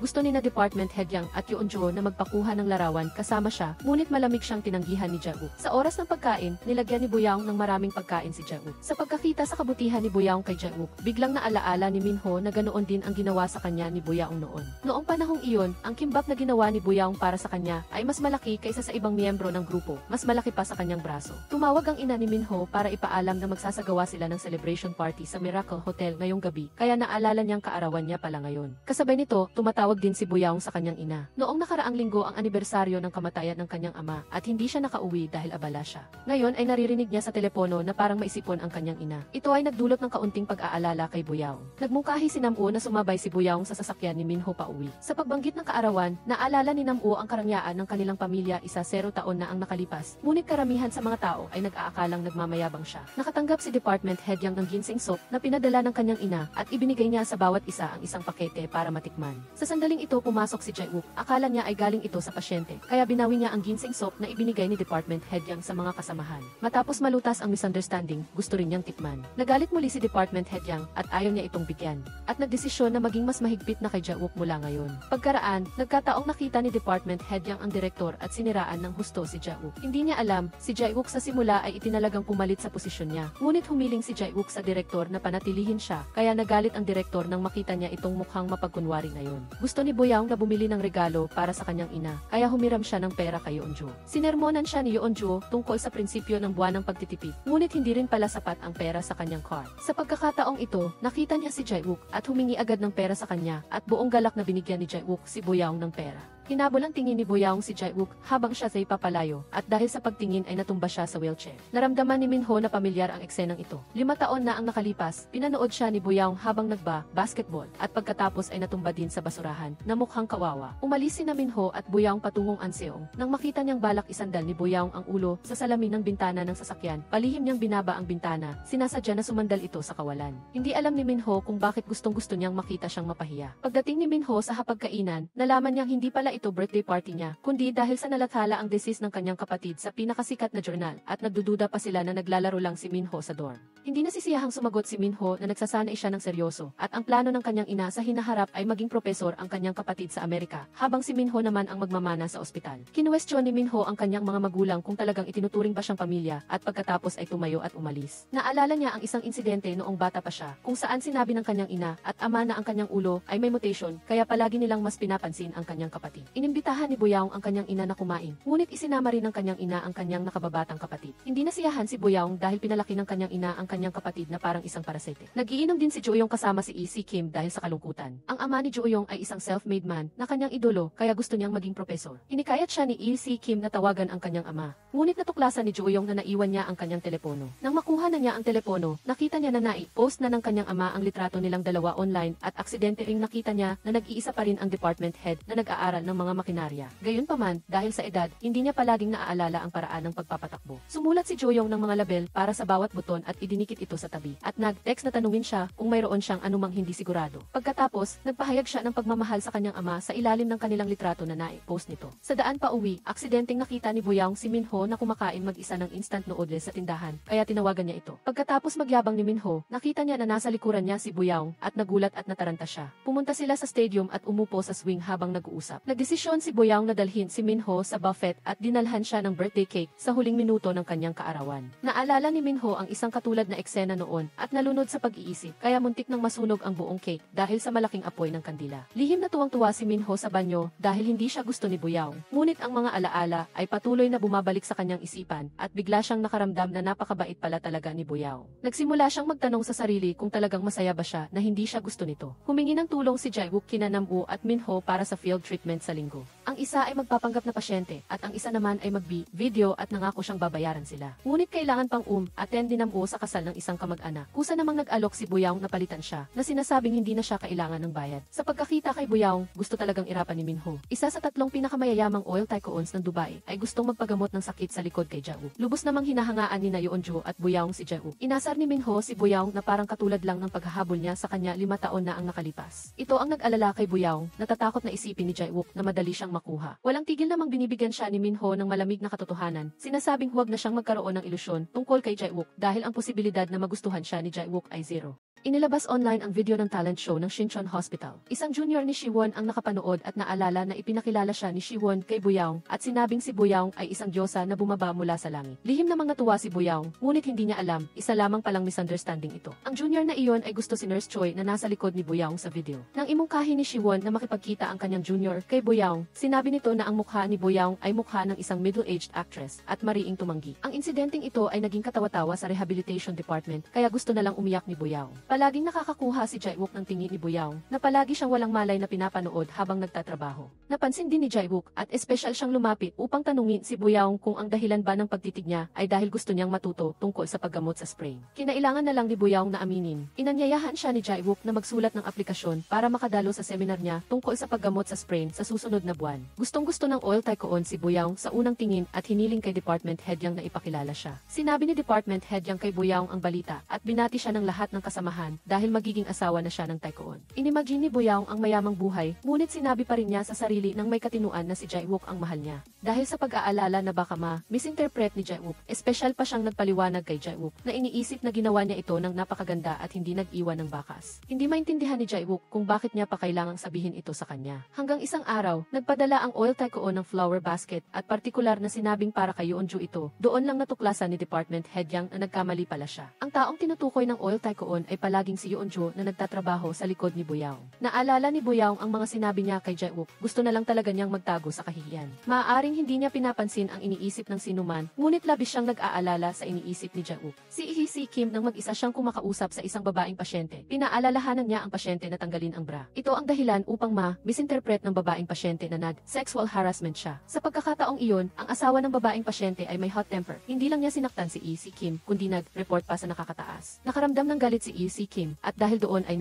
trauma at naghanap ng lahat ng paraan upang makayanan ang katulad na sitwasyon. Ipinost niya ang kanyang karanasan online at tinipon ang mga katulad na karanasan online. Isinulat ang tamang sagot, sinasaulo ang bawat salita at madalas na nagsasanay. Sinasadya ni Boyoung na iwasan si Jae-wook. Nagtago siya sa silid aklatan upang magbasa ng libro, ngunit hindi niya inaasahan na wala siyang mababasang kahit anong salita. Sa sandaling ito, nakita niya si Jae-wook na may dalang libro at naglalakad patungo sa kanyang upuan. Natakot si Boyoung at nagtago sa ilalim ng lamesa nang marinig niya na umupo si Jae-wook sa upuan sa likuran niya. Balak niyang kumuha ng kanyang bag at palihim na umalis. Habang maingat siyang nakaupo ng nakahukay at aalis na sana, ang strap ng kanyang bag na nasa upuan ay hindi niya alam na nasabit na sa paa ng upuan. Kaya nang hilahin niya ang bag upang umalis, gumalaw din ang upuan. Nasaksihan ni Jae-wook ang lahat at tumayo upang tulungan siyang tanggalin ang nasabit na strap mula sa paa ng upuan. Pagkalabas ng library, labis na nahihiya si Boyoung. Sinundan siya ni Jae-wook palabas at umupo silang dalawa sa bench sa labas ng pinto. Hindi naglakas loob si Boyoung na tumingala at tumingin sa mata ni Jae-wook. Inaliw siya ni Jae-wook. Hindi ba mas maganda na nangyari ang mga bagay-bagay tulad ng iniisip niya? Hindi na niya kailangang magpakasal sa isang dayuhan at hindi na rin siya kailangang mag-alala tungkol sa pagkain. Bukod pa rito, ayon sa kanya, posibleng may tao na magkagusto kay Boyoung sa unang pagkikita dahil makikita ng lahat na mabuting tao si Boyoung.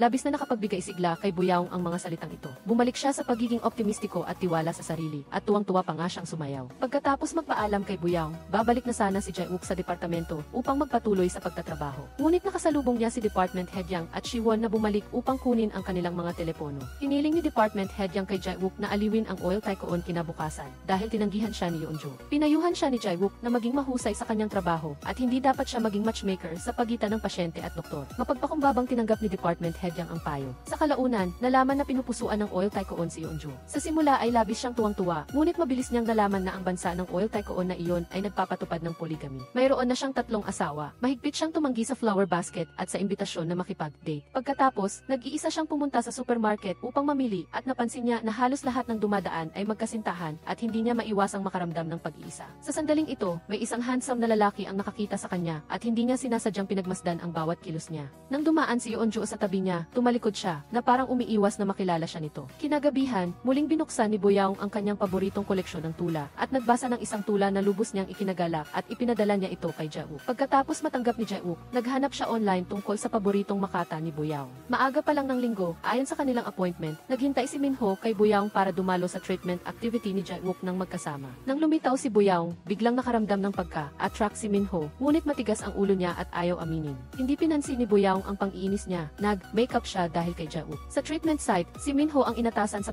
video at si Boyoung ang nagpanggap na pasyente. Nakita ni Minho na mukhang nag-enjoy si Boyoung sa tabi ni Jae-wook at hindi niya matiis ang pagkaingit. Nagdahilan siya na kulang si Boyoung sa tunay na damdamin ng pasyente at nakipagpalit sila ng trabaho ni Boyoung. Pagkatapos ng treatment activity, inalis ni Jae-wook sina Boyoung at Minho nang magkasama. Nag-alala si Minho na masyadong malapit si Boyoung kay Jae-wook sa passenger seat, kaya inunahan niya ito. Mabilis silang nakarating sa lugar, ang Zongsu Cultural Museum. Sa katunayan, si Jae-wook ang espesyal na nag-book ng mga tiket sa Zongsu Cultural Museum para kay Boyoung. Sa pagkakita kay Boyoung na parang isang masayang ibon, nag-alala si Minho na baka pumayag na talaga si Jae-wook na makipagrelasyon kay Boyoung, kaya giwalang tigil siyang nanggulo. Una niyang ipinadala kay Jae-wook ang litrato ni Boyoung na pangit tingnan habang lasing, ngunit ngunit hindi ito nakita ni Jae-wook na pangit. Bagkus ay nakita pa niya itong kaibig-ibig at nagdesisyon na kukunin niya ito at titingnan sa tuwing hindi siya masaya. Pagkatapos, sinimula ni Minho na pintasan ang hindi napapanahong at hindi angkop na pag-iyak ni Boyoung. Noong taon na iyon, nakalimutan ni Nam-woo ang kanyang kaarawan dahil sa pagtatrabaho ng part-time. Lumuha si Boyoung at naapektuhan din ang mood ng lahat. May isa pang pagkakataon nang ikasal ang teaching assistant ng paaralan, labis na naiyak si Boyoung. Inaakala ng mga dumalo na si Boyoung ang babaeng may pagtingin sa teaching assistant. Ngunit hinangaan ni Jae-wook si Boyoung dahil malaya siyang umiyak at inisip pa nga na ang pag-iyak ay isang lakas. Ano man ang sabihin ni Minho, hindi niya mababago ang magandang impresyon ni Jae-wook kay Boyoung. Sa daan pa uwi, nag-broadcast ang radio ng boses na nagbabasa ng tula, sabay na iniabot ni Jae-wook at Boyoung ang kanilang mga kamay upang lakasan ang volume. Ang pagkakaisa na ito ay lalong nagpakaba kay Minho. Sa hapunan, maraming ininom si Minho, inalagaan ni Boyoung si Jae-wook at nilagyan siya ng maraming pagkain. Dahil sa damdamin, isinalaysay ni Minho ang bawat bagay na ginawa ni Boyoung para sa kanya noong taon na iyon. Kasama na ang palihim na gusto niya ito, ngunit tinanggihan niya at pagkatapos niyang magsalita ay bumagsak siya sa mesa. Parehong nahihiya sina Boyoung at Jae-wook. Nagising si Minho mula sa kanyang kalasingan. Nagmaneho si Jae-wook para ihatid sila ni Boyoung sa dorm. Sa baba ng dorm, tinanong ni Boyoung si Minho kung bakit niya ginawa iyon sa kanya at niyakap siya ni Minho, nagmamakaawa na huwag niyang gustuhin si Jae-wook. Nagising si Minho kinaumagahan habang naghahanda siya ng almusal sa dorm. Nagtanong siya kung paano siya nakauwi kagabi. Isinabuhay ni Joo-young at Nam-woo ang eksenang nasaksihan nila kagabi para sa kanya. Noong panahong iyon, niyakap ni Minho si Boyoung, nagmamakaawa na huwag niyang gustuhin si Jae-wook. Tinulak ni Boyoung si Minho sa lupa at pinagalitan siya na lasing at nagsasalita ng kung ano-ano. Upang hindi mapahiya, espesyal na hinanap ni Minho si Boyoung at ipinaliwanag ang kanyang pag-ugali dito. Sinabi niya na nag-aalala lang siya na baka masaktan ito kapag tinanggihan ni Jae-wook, kaya hiniling niya na huwag na lang itong magkagusto kay Jae-wook. Bukod pa rito, niyakap niya ito dahil hindi niya na kayang suportahan ang kanyang sarili noon.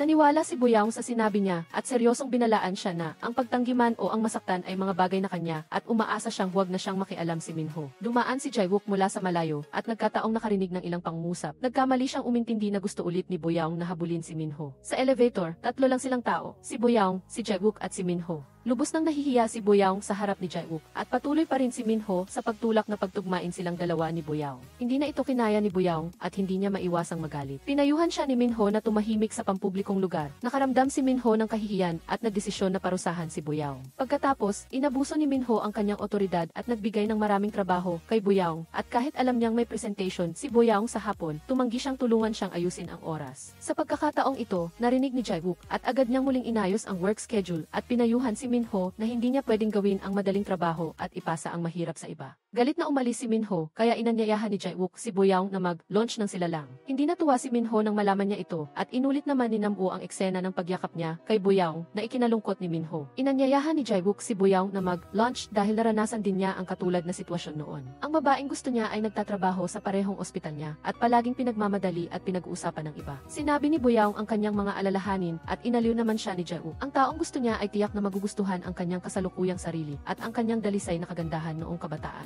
Gumaan ang pakiramdam ni Boyoung at sa daan pa uwi, maganda ang mood niya at nag-craving siya nang makita niya ang cotton candy. Walang sabi-sabing bumili agad si Jae-wook ng isang kaibig-ibig na cotton candy para sa kanya. Pagkaraan, nagdugo ang ilong ni Nam-woo kaya kumuha si Boyoung ng cotton upang pigilan ang pagdurugo sa pamamagitan ng pagpasok nito sa kanyang butas ng ilong. Nang makita ang cotton, hindi maiwasang maihambing ito ni Boyoung sa cotton candy at hindi niya sinasadyang pinunit ang isang piraso at isinubo sa kanyang bibig. Buti na lang at pinaalalahanan siya ni Nam-woo kaya niya lang napagtanto na kumakain pala siya ng cotton. Aksidenteng narinig ni na si Kim, Shi-won at department head Yang na magiging department head si Jae-wook ng rehabilitation department at si department head Yang naman ay maagang mag-retire. Dahil dito, naging labis na sensitibo si Department Head Yang. Samantala, nagdadalawang isip din si Kim kung sasabihin ba niya ito kay Jo-young. Bago matapos ang night shift, inanyayahan ni Department Head Yang si Shi-won na makipag-inuman, ngunit tumanggi si Shi-won sa kadahilanang may date siya sa kanyang asawa. Nag-iisa namang uminom si Department Head Yang dahil sa kalungkutan at natuklasan niya na nakikipag-inuman pala si Shi-won kay Jae-wook. Dahil dito ay labis siyang nagalit dahil bago nito ay nanumpa si Shi-won sa kanya na kapag umalis siya, aalis din ito. Nang isiwalat ni Department Head Yang ang kasinungalingan ni Shi-won sa harap niya, doon niya lang nalaman na si Shi-won ay dahil sa mahirap na sitwasyon, kailangan niyang magtrabaho para masuportahan ang kanyang pamilya. Sa sandaling ito, nagkasakit ang kambal na anak ni Shi-won, kaya kinailangan niyang umalis ng nagmamadali. Nag-usap sina Department Head Yang at Jae-wook. Umaasa si Jae-wook na huwag pababayaan ni Department Head Yang ang sinuman. Upang paniwalain si Nam-woo na hindi niya gusto si Boyoung, nagdesisyon si Minho na maghanap ng magandang girlfriend sa bar. Nagkataong nakita niya si Jo-young kaya sabay silang pumunta sa bar. May isang babae na halatang may gusto kay Nam-woo, ngunit abala si sina Juyong at Nambu sa paninira sa isa't isa, kaya umalis ang babae. Nakakita naman si Minho ng taong kamukha ni Boyaong na si Yubi. Si Yubi ay bastos, alcoholic, may hot temper at narcissistic. Naramdaman ni na Juyong at Nambu na hindi siya maikukumpara kay Boyaong. Hindi sinasadyang tinawag ni Minho ang pangalan ni Boyaong nang makipag-usap siya kay Yubi. Sa ilalim ng pagtatanong ng dalawang kaibigan, sa wakas ay inamin ni Minho na gusto niya si Boyaong. Sa pagkakataong ito, namimili si Boyaong sa supermarket. Nang magbabayad siya, tuwang-tuwa siyang makita ang cotton candy sa counter. Nang matauhan, napagtanto niya na ipinagkamali niya ang feeder duster ng supermarket sa cotton candy. Ang naaalala ni Boyaong ay syempre hindi ang cotton candy, kundi si Jae-wook. Nagkataong natuklasan ni Jae-wook na naiwan ni Boyaong ang kanyang EXP sa sasakyan niya. Nagbalak siyang mag-text upang ipaalam ito sa kanya, ngunit nagbago ang isip niya at tinawagan siya. Gustong dalhin sa kanya ang EXP at inimbitahan siyang maglakad-lakad. Pagkababa ng telepono, labis na natuwa si Boyaong sa pag-iisip na baka gusto siya ni Jae-wook. Kinuha ni Jae-wook ang litrato nilang mag-asawa na nakatago sa ilalim ng drawer sa dorm. Naalala niya ang mga araw na pareho silang nangarap na magkaanak. Pagkatapos, noong araw na nalaman niya na hindi siya pwedeng magbuntis, binigyan siya ng kanyang asawa ng isang pares ng kaibig-ibig na sapatos pambata. Mariin at matatag niyang hiniling na mag-divorce. Nang tanungin siya ng kanyang asawa ng dahilan, sinabi lang niya na nagbago ang kanyang puso. Nang isipin ang mga nakaraan, umiyak si Jae-wook ng husto. Bumalik si Boyaong sa dorm, balak sana niyang sabihin kay Jae-wook na lalabas siya para maglakad-lakad. Ngunit nakita niya si Jae-wook na umiiyak habang hawak ang litrato. Nakaramdam din siya ng kalungkutan, tulad ng sinabi sa tula, iniwan ang minamahal, nagpanggap na hindi nagmamahal, tinago ang tunay na nagmamahal na puso. Ang pag-ibig sa huli ay isang daan na walang babalikan. Sa sandaling ito, nakatanggap si Boyaong ng text mula kay Jae-wook. Kinansela niya ang date nila ni Boyaong. Sa kalaunan, ang kanyang dating asawa pala ang nagpunta sa bahay niya. Kinabukasan, nagkita sina Boyaong at Minho sa daan papuntang trabaho. Kusa siyang humingi ng tawad kay Boyaong, inamin na mali ang kanyang hinala noon at hinikayat si Boyaong na mag-effort at maging maganda ang date nila ni Jae-wook. Nang ipahayag niya ito sa morning meeting, nainis si Siwon. Sinabi ni department head Yang kay Boyaong na inirekomenda niya ito upang maging full-time employee. Sobrang tuwa ni Boyaong at espesyal na palihim na dinalhan ni Siwon ng kape si Jae-wook. Nalaman niyang ang kondisyon na ibinigay ni department head Yang ay panatilihin ang kanyang posisyon sa ospital, kaya nakaramdam siya ng matinding pagkabalisa. Nang umalis siya, nakita niya si department head Yang sa hallway at dahil puno ng pasasalamat ang kanyang puso, walang tigil niyang niyakap si department head Yang. Dahil magiging full-time employee na siya, napakaganda ng mood ni Boyaong. Kahit tinawag siyang lola ng pasyente sa harapan niya, hindi niya ito pinansin.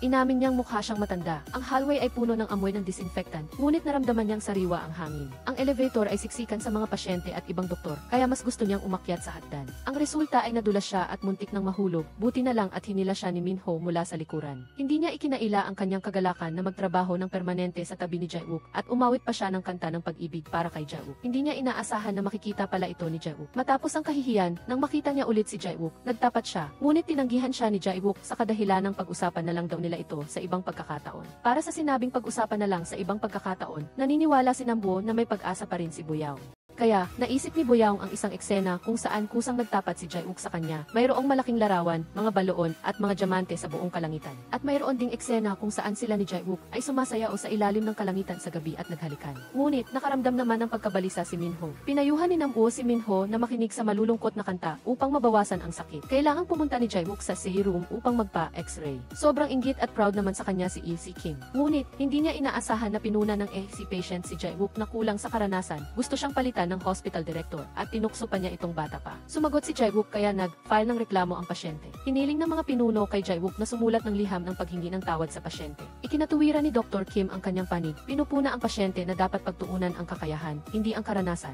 Sa paggawa nito, si Dr. Kim ay abala sa pag-alo kay Joyong kaya nahulog siya sa isang basurahan, pagkatapos ay gumulong sa hagdan at nasugatan kaya dinala sa operating room. Hindi inaasahan, ang mga lumahok sa operasyon ay pawang mga baguhan. Nagpumilit si Dr. Kim na baguhin ang mga tao. Mabilis na umapekto ang anesthesia, nawalan siya ng malay at paggising niya tapos na ang operasyon. Lahat ng mga doktor na lumahok sa operasyon ay nasaktan ng kanyang mga salita. Ayaw manatili sa tabi niya upang alagaan siya. Huli na para magsisi si Dr. Kim. Ayaw sumali ni Minho sa hapunan, kaya patuloy siyang naghanap ng mga dahilan para tumanggi. Sa handaan, nakatanggap si Chief Yang ng tawag mula sa bagong unit na nagsasabing may kamag-anak ng pinuno ang ililipat, kaya hindi natuloy ang paglipat niya. Nagbayad si Chief Yang para sa lahat at umalis ng may masalimuot na damdamin. Ang pagiging permanenteng empleyado ni Boyaong ay hindi rin natuloy. Nag-alala si Siwon, kaya hinabol siya palabas at narinig si Chief Yang na tumatawag sa telepono sa sulok ng dingding na nagmamakaawa sa kabilang panig na kahit bawasan ang sweldo o taon ng serbisyo, basta panatilihin lang ang kanyang trabaho. Lubos na naunawaan ni Chief Yang na ang sitwasyon niya ngayon ay dahil sa sobrang taas ng kanyang pride.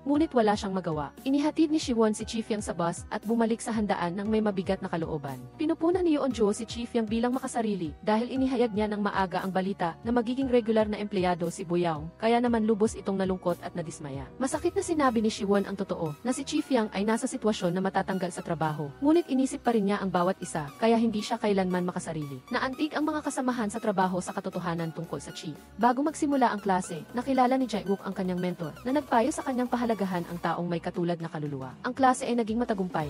Nagpadala ng text message ang mentor para batiin siya. Nang makita ang mensahe, nakita niya ang tula na ipinadala ni Boyoung at muling lumitaw sa kanyang isip ang mga lumang alaala. Tumawag ang kanyang ex-girlfriend at muling ipinahayag ni Jae-wook na hindi na siya sasagot sa mga tawag nito. Pagkatapos, kusang loob siyang tumawag upang makipagkita kay Boyoung. Inulit ni Jae-wook ang kanyang pananaw na hindi siya makikipagrelasyon sa isang tao sa parehong uni. Nais lang niyang bawasan ang pinsala at awkwardness sa pagitan ng mga kasamahan, ngunit natuklasan niyang habang tumatagal ay lalo itong nagiging awkward. Nawalan na ng pag-asa si Boyoung at umalis ng may sakit sa puso. Noong nakaraang pagkakataon, bumisita si Jae-wook sa lamay ni Chief Park. Si Chief Park ay ang pinuno ng dating ospital kung saan siya nagtrabaho, isang taong iginagalang niya na parang ama. Dahil sa nangyari sa kanya, pagkatapos umalis ni Jae-wook sa ospital na iyon, nagbitiw din si Chief Park. Sa libing, nakita ni Jae-wook ang kanyang ex-girlfriend at nalaman na ang taong nagbigay ng peking testimonya sa kaso sa ospital ay sinadyang agawin ang kanyang kasintahan at sinadya ring iwan ito pagkatapos ng kaso. Sa libing ni Chief Park, naghanap ang ex-girlfriend niya ng pagkakataong walang tao at hinila siya. Nais siyang kausapin. Ayaw ni Jae-wook na maging paksa ng usapan ng iba, kaya tinanggihan niya ito. Iyon ang totoong dahilan kung bakit kinansela niya ang date nila ni Boyoung. Tumawag si Minho upang papuntahin si Nam-woo sa dorm at nalaman ang tungkol sa hindi natuloy na paglipat ni Chi Fiang at ang pagkabigo ni Boyoung na maging regular na empleyado. Nag-alala siya na malulungkot si Boyoung, kaya nagpa siya siyang hanapin ito kahit saan. Sa wakas, natagpuan niya si Boyoung na nag-iisa at nalulumbay sa isang bench. Kanina lang, nakatanggap si Boyoung ng mensahe ng paumanhin mula kay Chi Fiang. Labis siyang nakonsensya dahil sa kanyang pagiging makasarili. Sa hapagkainan, mali siyang nagreklamo kay Chi Fiang dahil sa maling pag-asa na ibinigay nito. Naisip niya na siya ay tinanggihan din ni Jae-wook sa parehong dahilan na ang kanyang pagiging makasarili ang nagdulot ng awkwardness kay Jae-wook. Pagod na sa pag-iyak, nagpatuloy si Boyoung sa pagtulog at ipinadantay ni Minho ang ulo nito sa kanyang balikat. Malinaw sa kanyang puso na siya ang makasarili. Sa labas, binati niya si Boyoung na makahanap ng kaligayahan at makasama si Jae-wook. Ngunit nang marinig niyang hindi magkakatuluyan sina Boyoung at Jae-wook, gumaan ang kanyang pakiramdam. Kinabukasan, nagmamaneho si Minho nang makita niya si Boyoung na nakatayo, nag-iisa, naghihintay ng bus sa hintuan. Natatakot na mabasa siya sa ulan, pinasakay niya ito sa kotse. Nakita ni Minho sa rearview mirror na malungkot pa rin si Boyoung, kaya balak niyang magpatugtog ng musika upang pagaanin ang damdamin. Hindi inaasahan, ang radyo sa kotse ay nagpatugtog ng isang malungkot na kanta ng pag-ibig. Gusto nang palitan ni Minho ang kanta, ngunit pinigilan siya ni Nam-woo at sumabay sa pagkanta. Nang lumingon siya upang makipag-ugnayan, natuklasan niyang umiiyak ng malakas si Boyoung. Inalo ni Nam-woo si Boyoung na ayos lang kahit hindi siya maging regular na empleyado, at nariyan naman ang pag-ibig sa tabi niya na siyang lalong pumindot sa sakit ni Boyoung. Napilitan si Minho na paalalahanan si Nam-woo na tumahimik. Hindi inaasahan, prangkahang inamin ni Boyoung na wala ng pag-asa sa pagitan niya at ng boss. Pagdating sa trabaho, bumili si Minho ng maraming snacks para kay Boyoung. Wala talagang gana si Boyoung kumain, at nang makita niyang dumaan si boss upang itago ang kanyang kalungkutan, mabilis siyang kumain at naibuga ito. Aksidenteng nakita ni Chi Fiang si Boyoung na umiiyak, kaya hinanap niya si boss para maglabas ng saloobin. Pakiramdam niya ay walang kakayahan siya, ngunit kailangan pa ring manatili sa posisyon ng chief. Nagpapatuloy na hadlangan ang kinabukasan ni Jae-wook at ng lahat dahil nabigo niya si Boyoung. Noon lang nalaman ni Jae-wook na hindi natupad ang pangarap ni Boyoung na maging regular na empleyado. Nagkamali rin siya ng pagpili ng pinakamasamang oras para tanggihan ito. Habang nagtatrabaho, hindi mapigilan ni Boyoung na mapatingin kay Jae-wook, ngunit masakit niyang napagtanto na hindi sila maaaring magkatuluyan, kaya bumalik sa opisina para lihim na umiyak at muli siyang na-misinterpret ni Chi Fiang. Nakita niya ang lahat at inanyayahan si Boyoung na kumain.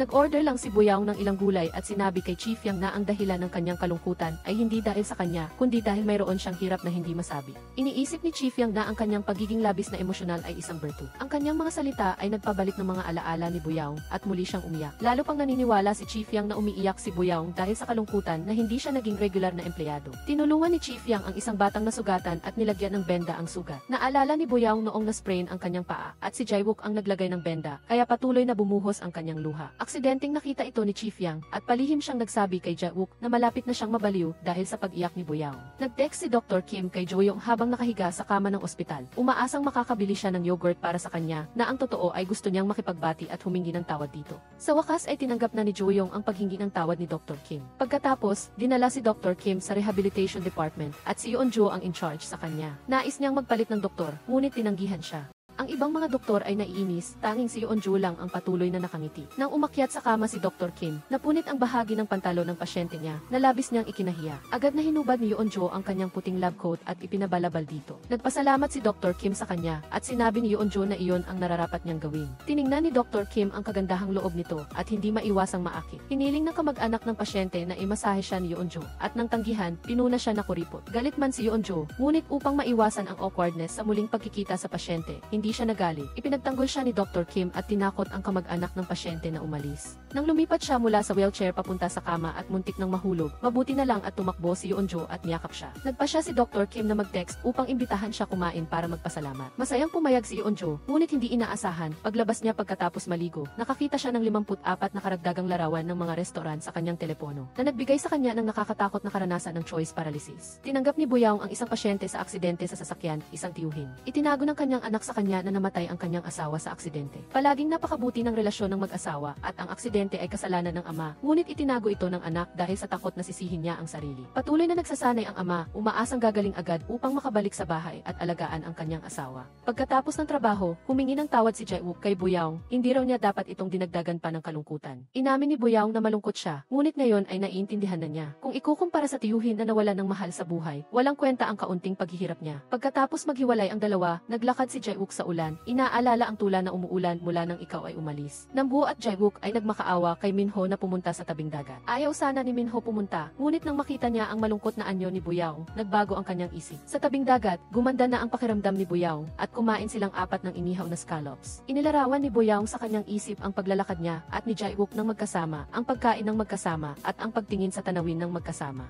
Sa bawat pagkakataon, nagigising siya at bumabalik sa realidad dahil sa ingay ni Jae-wook at Namwoo. Sa gabi, gusto ni Boyaong magpaputok ng paputok, at agad na nagbago ng saloobin si Minho laban sa paputok, at isinuot pa ang kanyang jacket dito. Sinasabi ni Minho sa sarili na gusto niyang aliwin ito, ngunit sa huli ay nagulo lang ang lahat. Nagpasalamat si Boyaong sa ingay ng mga kaibigan na nakatulong sa kanya na pansamantalang makalimutan si Jae-wook, at nagpasalamat din siya kay Minho sa pag-aalala. Lihim na kumuha si Minho ng selfie nilang dalawa at nahihiyang ngumiti. Tinitingnan ni Boyaong ang maningning na paputok sa langit, nakalimutan ang kalungkutan at naramdaman ang sobrang init. Hinahangaan niya ang kagandahan ng paputok habang hinahangaan naman ni Minho ang kagandahan ni Boyaong. Masipag mag-aral si Chief Yang at kasama si Siwon na pumunta upang pakinggan ang lecture ni Jae-wook. Gayunpaman, si Jae-wook ay biglang natigilan nang makita ang video ni Boyaong sa slide na ikinagambala ng lecture. Matapos ang lecture, umayag si Jae-wook na makipag-inuman kina Siwon at Chief Yang. Si Boyaong ay palaging ang pinakamatapat na manonood ni Jae-wook, ngunit hindi siya dumalo sa lecture sa pagkakataong ito na inaakala ni Chief Yang na dahil ito sa kanya. Ang bawat pagpuna niya sa sarili ay lalo lang nagpaparamdam kay Jae-wook na sisihin ang sarili. Na misinterpret ni Chief Yang na siya ang dahilan ng hindi pangkaraniwang pag-ugali ni Jae-wook at lalo siyang nakonsensya. Pagbalik ni Jae-wook sa dorm, nakita niya sa mesa ang koleksyon ng tula na bigay ni Boyaong. Naalala ang mga sandali nilang magkasama at ang mga salita ni Boyaong nang maghiwalay sila, kaya kumirot ang kanyang puso. Sa pagkakataong ito, aksidente siyang nakakita ng larawan ni Minho at Boyaong na magkasamang nanonood ng paputok sa tabing dagat sa WeChat, na lalong nagdulot ng pagkalito sa kanya. Samantala, samahan ni Minho si Boyaong sa aklatan at nang hinayang si Boyaong dahil out of stock ang paborito niyang koleksyon ng tula. Hindi maintindihan ni Minho kung bakit hilig niya ang magbasa ng tula, kaya binigyan ni Boyaong siya ng isang koleksyon ng tula pambata para mapalago ang kanyang hilig sa pagbabasa ng tula, at lihim na natuwa si Minho. Pinalitan ni Minho ang kanyang WeChat profile picture sa larawan nilang magkasama ni Boyaong sa tabing dagat.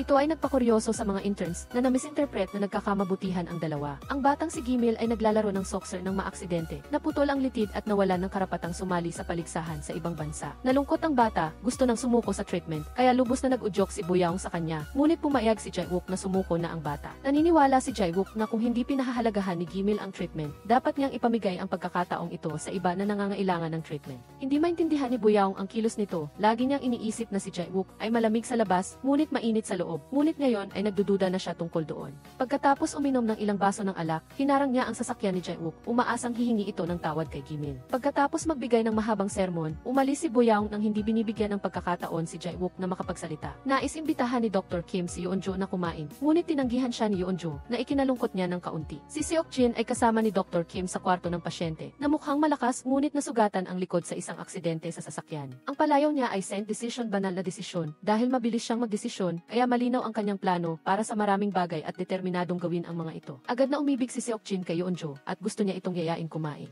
Nagdahilan si Yeonjo na hindi siya maaaring kumain kasama ng pasyente upang tumanggi. Agad na nag-apply si Seokjin para sa discharge, ngunit tinanggihan siya ng service counter. Natakot si Yeonjo kaya napilitan siyang pumayag na kumain kasama nito. Nalasing si Boyoung at gusto niyang makipagkompetensya sa isang arcade machine sa daan at muntik pang matumba. Mabuti na lang at mabilis na inagaw ni Minho ang stuffed toy ng katabi at tinumbok ng eksakto sa lugar na babagsakan ni Boyoung. Tulad ng bowling, kundi ay hindi alam kung anong trahedya ang mangyayari. Naisa nang hanapin ni Minho ang paboritong koleksyon ng tula ni Boyoung na out of print online para sa kanya, ngunit natuklasan ito ni Nambu at Chuyong. Hinimok siya ng dalawa na umamin, ngunit nagpumilit siyang maghintay hanggang sa ganap na gumaling ang nasaktang puso ni Boyoung bago sabihin ang anuman. Kinabukasan, nagising si Boyoung mula sa pagkalasing, naalala ang tungkol sa paghaharang niya sa sasakyan ni Jae-wook at medyo nagsisirin. Hindi inaasahan, maaga pa lang ay nagbago na ng saloobin si Gimil, pumayag na sa paggamot. Naniniwala ang lahat ng kasamahan na kagagawan iyon ni Boyoung dahil hindi siya sumuko at nagpadala ng maraming mensahe kay Gimil. Pagkatapos ng physical therapy, kinausap ni Boyoung si Gimil at doon niya nalaman na humingi ng tawad si Jae-wook sa bata hapon. Naunawaan ni Jae-wook ang pakiramdam ng bata dahil dati siyang injured na baseball player noong bata pa at naranasan din ang parehong damdamin.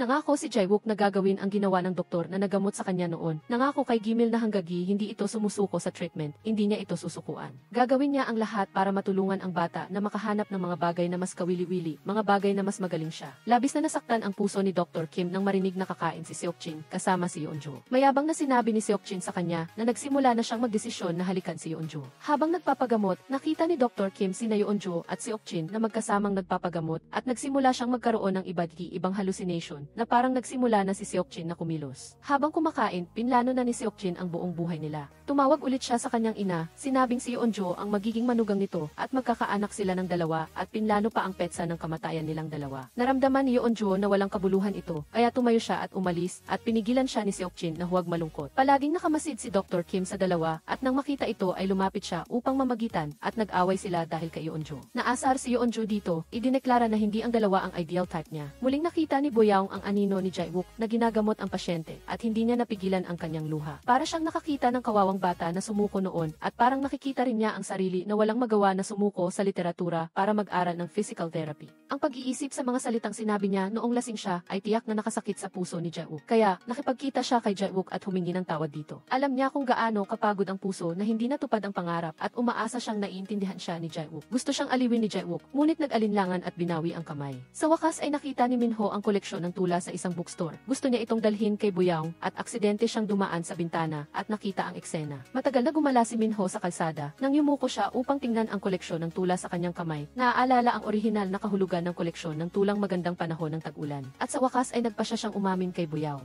Si Jae-wook naman, na nakipaghiwalay na kay Boyoung, ay nakita si Boyoung na nakaupo, nag-iisa, naghihintay ng bus sa kalsada at komplikado ang damdamin habang nagmamaneho siya palayo. Nagpadala si Gimil ng isang mensahe na nagbigay sa kanya ng lakas ng loob, kaya tumawag din siya kay Boyoung. Sinagot ni Boyoung ang tawag ni Jae-wook, sinabing mayroon siyang gustong sabihin dito. Hindi inaasahan, pagkababa niya ng telepono, nakatanggap siya ng tawag mula kay Minho na nagsabing naghihintay siya sa coffee shop sa tapat ng ospital at hindi aalis hanggang gabi hindi sila nagkikita. Narinig ni Boyoung ang trahedya sa tono ng boses nito. Nakipagkita si Jae-wook kay Boyoung, sinabing tinanggihan niya ito dahil ayaw niyang muling itali ang sarili sa sakit. Ngunit natuklasan niya na gusto na niya talaga si Boyoung, kaya umaasa siyang mabibigyan siya ni Boyoung ng isang pagkakataon. Naisip ni Boyoung na nananaginip siya, kaya malakas siyang sumampal sa kanyang mukha at nang maramdamang masakit ay masaya at maligaya siyang umiti. Nabawasan din ang bigat sa puso ni Jae-wook at si Minho na nagmamadaling makipagkita kay Boyoung ay nabangga ng isang motorsiklo, mabuti na lang at hindi siya nabalian. Dahil sa pagkaantala, hindi na naabutan ni Minho ang pagkikita nila ni Boyoung. Hindi sinasadyang natuklasan ni Yeonjo na palaging nakangiti si Boyoung ng mag-isa upang maiwasan si Jae-wook na masaktan pa ng relasyon sa ospital. Nagpasya si Boyoung na lihim ang relasyon nilang dalawa. Kinabukasan, nag-usap sina Boyoung at Jae-wook na sabay pumasok sa trabaho at si Boyoung ay espesyal na nagbihis ng napakaganda. Ang resulta, nakita niya si Minho sa pintuan ng dorm at hindi napansin ni Minho ang pagkakaiba niya. Sa departamento, iba ang kilos ni Jae-wook. Una niyang pinuri si Boyoung sa harap ng lahat. Sunod, aksidenteng nakita ni Siwon si Jae-wook na gumuguhit ng ilang puso at napaka-focused pa, kaya nahulaan niyang may kasintahan na ito. Nang kailangan ni Boyoung na kunin ang model na napakabigat, kusang nag-alok si Jae-wook na tulungan si Boyoung na kunin ito at gusto pa niyang bilhan ng kape ang mga kasamahan. Nag-aalala si Boyoung na mapansin ng iba, ngunit si Jae-wook ay hindi nakikita ang sarili na may anumang pagkakaiba at sa halip ay pinayuhan si Boyaong na huwag na siyang titigan pa. Ang water pipe sa bahay ni Dr. Kim ay pumutok at dahil hindi siya makakilos ng maayos, napilitan siyang lumipat at manirahan sa parehong kwarto ng grupo ni Minho. Joyong ang nagsabi sa kanilang dalawa ang kapintasan ng isag-iisa at pareho silang may pagtatangi na iniisip na ang kabilang partido ay mahirap kasama. Nag-aalala si Boyaong na matutuklasan ni Nam-woo ang relasyon nila ni Jae-wook, ngunit na misinterpret ni Nam-woo na nag-aalala siya sa pinsala ni Minho at sinabi pa niya ang hinala na ito kay Minho na tumutulong sa kanya na umamin sa tamang panahon. Bago matapos ang trabaho, inimbitahan ni Jae-wook si Boyaong na maghapunan, ngunit kailangan ni Boyaong mag-ensayo at kailangan din siyang dumalo sa department party, kaya napilitan siyang tumanggi. Medyo nadismaya si Jae-wook at nakita ito ni Yeonjo na hinulaan na galit ito sa kanyang kasintahan. Habang nagsasanay si Boyaong, hindi nasiyahan si Siwon at nang punahan niya at nagpakita ng halimbawa, sabay silang natumba. Nag-alala si Jae-wook na masaktan si Boyaong, kaya tinulungan niya itong tumayo at malakas na pinagalitan si Siwon. Madiin na kumindat si Boyaong na pagtanto ni Jae-wook na nasabi niya ang mali, kaya nagmadali siyang tulungan si Siwon na tumayo, binigyang diin ang issue sa kaligtasan at umalis. Pagkaalis niya, lalong naniwala si Yeonjo na umiibig si Jae-wook at dahil lang sa tinanggihan siya ng kanyang kasintahan, kaya bigla itong nawala ng kontrol sa galit. Aksidenteng nakita ni Nam-woo ang kanyang dating kasintahan na si Mais at sinabi ni Mais na nagbukas ang kanyang ama ng manukan kaya hindi na siya kailangang magtrabaho ng part-time. Ngunit sa gabi, aksidenteng nakita ni Nam-woo na nagtrabaho pa rin ng part-time si Mais. Nagtrabaho ang dalawa ng part-time sa parehong tindahan noon at nagkaroon ng pagtingin sina Nam-woo at siya sa isa't-isa. Ngunit sa panahong iyon, dahil siniguro ng tatay ni Mais ang utang ng iba at naloko, nalugi ang buong pamilya at nawala ng tirahan. Kaya naman napilitan siyang tumanggi na ipagpatuloy ang pakikipagrelasyon kay Nam-woo. Nagkita muli, nagdesisyon si Nam-woo na samantalahin ang pagkakataon, tutal malapit na siyang magtapos at magkakaroon na ng permanenteng trabaho. Bumili siya ng nilagang manok na may ginseng para kay Mais, gusto na sanang umamin ulit, ngunit nakatanggap siya ng tawag mula sa kanyang ina. Lalo pang lumala ang sitwasyon sa bahay, at naramdaman niya na kung hindi niya matulungan ang mga magulang, paano pa siya makikipagrelasyon. Kaya, inilagay niya ang nilagang manok na may ginseng sa pintuan at nagpadala lang ng isang pagbati. Iyon ang mahirap na pag-ibig nilang dalawa dahil sa kahirapan, kailangan nilang isuko ang lahat. Aksidenteng nakita ni Boyaong sa banyo ang isang nurse na biglang hinimatay. Mabuti na lang at iniligtas siya ni Boyaong kaya nalampasan ang panganib. Dahil sa ipinakitang galing ni Boyaong, nanalo ng papuri ang rehabilitation department at nagdiwang sila. Bihirang uminom si Jae-wook kasama ang lahat sa departamento upang magdiwang at kapag nagpapalitrato, sadya siyang tumayo sa likod ni Boyaong upang makasama ito sa larawan. Nang kumanta si Boyaong, kusang siyang naggitara para sa kanya. Pagkatapos ng handaan, sabay-sabay silang umalis at palihim na nag-text si Jae-wook kay Boyaong. Nag-date sila ng mag-isa at nagdesisyong hindi na ilihim pa ang relasyon. Hindi napigilan ni Jae-wook ang halikan si Boyaong sa kalsada. Sa gabi, naglaro ng game sina Dr. Kim at Minho ng magkasama at sinabi ni Joyong na ginugulo nila ang kanyang pag-aaral. Labis na nakonsensya si Dr. Kim, ngunit ibinunyag ni Minho ang kasinungalingan ni Joyong na ginugugol niya ang kanyang oras sa paglalaro at pag-ibig. Sila ay nakiisa sa isa-ki-isa at noon lang natuklasan na pareho silang sinisiraan ni Joyong kaya sabay nilang binigyan siya ng leksyon. Ang pinuno ng rehabilitation department ay isang napakagaling na tao at umaabot sa libu-libo ang mga pasyenteng nakapila para magpakonsulta sa kanya. Sa isang academic conference, matapang na nagbigay ng ibang opinyon si Boyaong. Pumayag ang department head sa suhestyon ni Boyaong na mag-ehersisyo muna ang pasyente para sa timbang bago magreseta ng ehersisyo sa paglalakad at nag-text si Boyaong para magpasalamat sa kanya. Hindi lang nag-text ang department head pabalik para kumpirmahin ang kanyang kakayahan, kundi hinikayat din siya na maging isang mas mahusay na physical therapist. Dahil dito ay lubos siyang ginagalang ni Boyaong at ang lahat sa rehabilitation department ay interesado sa relasyon ni Jae-wook. Ngunit itinago naman ito ni Jae-wook ng mahigpit. Naramdaman ni Jae-wook na hindi siya nagsasawa na tignan si Boyaong at aksidente siyang nakarinig ng usapan ng kasamahan tungkol sa masarap na pagkain, kaya agad niyang dinala si Boyaong para tikman ito. Pinuri rin niya ang lakas ng loob nito sa pagbibigay ng opinyon para sa pasyente at pinunasan niya ng kamay ang ketchup sa mukha nito at tanda niya ang bawat salita ni Boyaong. Pagkatapos kumain, matamis silang naghalikan sa ilalim ng namumulaklak na puno ng cherry blossom. Aksidenteng nakita ni Jae-wook ang department head na mukhang pagod at pinayuhan niya itong alagaan ang kalusugan. Ngunit sobrang abala ang department head at walang oras para magpahinga. Inalalayan ni Minho ang lasing na si Nam-woo pa uwi sa dorm at labis na nalulumbay si Nam-woo dahil sa kasintahan. Aksidenteng nakita ng dalawa si Boyaong na nag-ehersisyo ng mag-isa sa courtyard at lumapit si Minho upang paalalahanan siyang huwag kalimutan ang date nila bukas ng gabi. Kinabukasan, ayon sa schedule, sasamahan ng department head si Boyaong sa isang meeting. Labis na nagulat si Boyaong nang makita siyang nakahiga sa isang ambulansya at dinala sa operating room mula pa kaninang umaga. Lumalabas na nahimatay ang department head kagabi at natuklasan lang kaninang umaga na lampasan ang pinakamainam na oras ng paggamot. Inayos ni Chief Yang na direktang alagaan ni Boyaong ang department head. Nakita ni Boyaong na walang malay ito at labis siyang nalungkot. Pinayuhan ni Nam-woo si Min-ho na huwag umamin kay Boyaong sa gabi dahil walang epekto ang pag-amin sa taong lubos na nagdadalamhati. Nagpumilit pa rin si Min-ho at dinala pa si Nam-woo upang mag-practice muna sa pag-amin. Hindi maganda ang pakiramdam ni Nam-woo kaya nasabi niya ang mga salitang hindi gustong marinig ni Min-ho. Nawalan din ng tiwala sa sarili si Min-ho at sumuko sa pag-amin. Pagkatapos ng trabaho, hinatid ni Jae-wook si Boyaong pauwi sa dorm. Gusto niyang magpatugtog ng musika upang aliwin ang kalungkutan ni Boyaong. Ngunit hindi inaasahan na sunod-sunod ang mga malulungkot na kanta na labis niyang ikinahiya.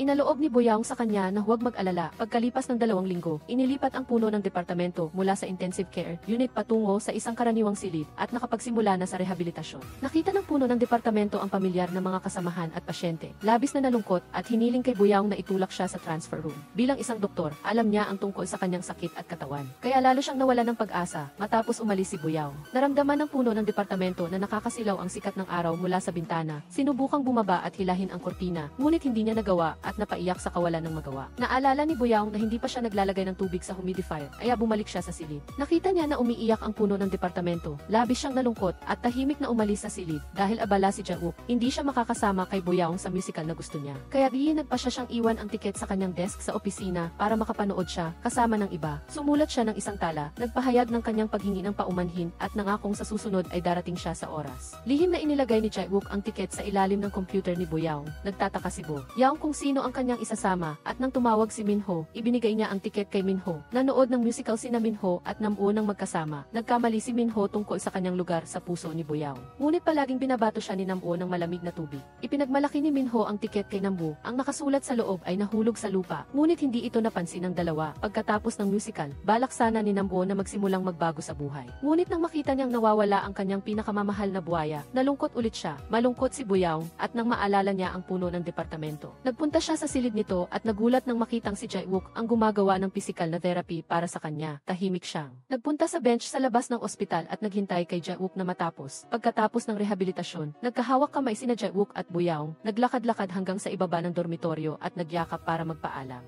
Hindi sinasadyang nakita ni Min-ho ang yakapan ni Jae-wook at Boyaong habang nagpapaalam sa baba. Diretsahan namang inamin ni Boyaong na nagmamahalan sila. Hindi maiwasang magalit at mabigo si Min-ho at kinabukasan ay nalulumbay pa rin siya. Si Nam-woo ay patuloy ring nawawala ng pag-asa dahil sa utang ng pamilya at pakikipaghiwalay sa kanyang nobya at pakiramdam niya ay walang kabuluhan ang lahat. Dahil kay Boyaong, nagpasya si Jae-wook na sumali sa aktibidad ng grupo na dati ay hindi niya sinasalihan dahil sa ingay. Nang sumakay sila sa bus, may bakanting upuan sa tabi ni Jae-wook at nang upo na sana si Boyaong, nagkunwari si Min-ho na nahihilo at sinadyang umupo doon. Kailangan tuloy ibigay ni Jae-wook ang kanyang upuan kay Boyaong. Nang huminto sila para magpahinga, binilhan ni Boyaong si Jae-wook ng sausage at kinagatan agad ito ni Min-ho nang hindi nagpapaalam. Gayunpaman, hindi alam ni Min-ho na naaalala rin ni Jae-wook si Boyaong at binilhan siya ng masarap na pagkain. Sa sand buggy ride, iginiit ni Min-ho na isakay si Boyaong. Ngunit nagmaneho siya ng napakawala na nagpaiyak kay Boyaong sa takot at humingi ng tulong. Si Jae-wook ay sumusunod sa likuran at naghanap ng pagkakataong dumaan sa shortcut. Humarang kay Min-ho at pinilit siyang huminto. Biglang nakatanggap si Siwon ng tawag at kailangan niyang bayaran ang malaking utang ng kanyang pamilya at halos hindi na niya mababayaran ang upa dahil naimpluwensyahan ni Nam-woo. Bigla niyang naramdaman na walang kabuluhan ang buhay. Sama-sama silang nagmaneho ng sand buggy ng walang gana at muntik na silang mahulog sa lawa. Pakiramdam na ang buhay ay isang utang na babayaran habang buhay ng walang pag-asa. Sa hapunan, hindi sinasadyang nakakain si Nam-woo ng napakainit na sili at muntik nang makain ni Siwon ang tissue paper. At kahit anong aliw ng mga kasamahan, hindi pa rin sila sumigla. Tiyak na tumanggi si Min-ho na sumali sa hapunan. At nag-iisa siyang nakaupo sa kotse at nag-iisip. Hindi nakatiis si Boyaong. Lumapit siya para tawagin siyang kumain at humingi ng tawad sa kanya. Biglang binuksan ni Min-ho ang pinto ng kotse. Nabangga si Boyaong at hindi lamang hindi siya humingi ng tawad o tinulungan siyang bumangon, kundi umalis pa siya ng walang dahilan. Sakto namang nakita ni Jae-wook ang eksenang ito. Nagpa siya si Jae-wook na kausapin si Min-ho ng pribado. Umaasang igagalang niya si Boyaong at inamin ni Min-ho na selos lang siya dahil sa pag-ibig sa laro ng bola kinabukasan. Nahati sa dalawang koponan ang lahat ng nasa Department of Rehabilitation para maglaro. Sinenyasan ni Min-ho ang pagkakataon na ibato ang bola kay Jae-wook. Ngunit tinamaan niya si Nam-woo kaya nagdugo ang ilong nito. At tinamaan din niya ang maselang bahagi ni Siwon. Gumanti rin si Jae-wook kay Min-ho at ang iba ay naging dekorasyon na lang at ang nakikita lang nila ay ang bolang lumilipad pabalik-balik sa pagitan nilang dalawa. Sa paghahapunan ng barbecue, wala sina Siwon at Namwoo at parehong nagpaparinigan sina Minho at Jae-wook, sinasabing ayaw nilang matalo sa isa't-isa pagkatapos kumain habang walang tao. Ipinaliwanag ni Boyoung ang pag-ugali ni Minho kay Jae-wook sa pag-aakalang inaksayan niya ang oras ni Minho kaya naiintindihan niya ang galit nito. Hindi nagpaliwanag si Jae-wook, ngunit binigyan siya ng isang pulseras. Ang pulseras na gusto ni Boyoung ngunit hindi niya mabili sa loob ng 3 araw. Tuwang-tuwa si Boyoung, nakatanggap ng mensahe si Namwoo mula sa kanyang ina at nakatanggap din si Siwon ng larawan at mensahe mula sa kanyang asawa. Napagtanto ng dalawa na mayroon pa silang pamilyang kailangan nilang pangalagaan. Kaya kailangan nilang sumigla. Hindi inaasahang nag-iisa ang kasawian, natanggal sa trabaho ang asawa ni Siwon at natakot si Siwon sa bagong dagok na ito. Tahimik na binalaan ni Boyoung si Minho na huwag nang puntiryahin si Jae-wook. Ayaw magpaliwanag ni Minho at tumalikod at umalis. Hindi sinasadyang nahulog ang pulseras ni Boyoung at dinampot ito ni Minho at direkta niya itong itinapon sa pinakamalayong damuhan. Malungkot si Boyoung na halos maiyak at tumalikod at umalis. Naalala ni Minho ang eksenang kasama niya si Boyoung na nagdiriwang ng kaarawan, nanonood ng mga paputok at nakasandal sa kanyang balikat habang natutulog at naramdaman niya na ang makilala si Boyoung ay kaligayahan at pagdurusa sa harap ni Jae-wook. Medyo may mababang tingin siya sa sarili at hindi niya napigilang mapaluha sa gilid ng ilog. Gumaling na si Si Kim at bumalik na sa trabaho.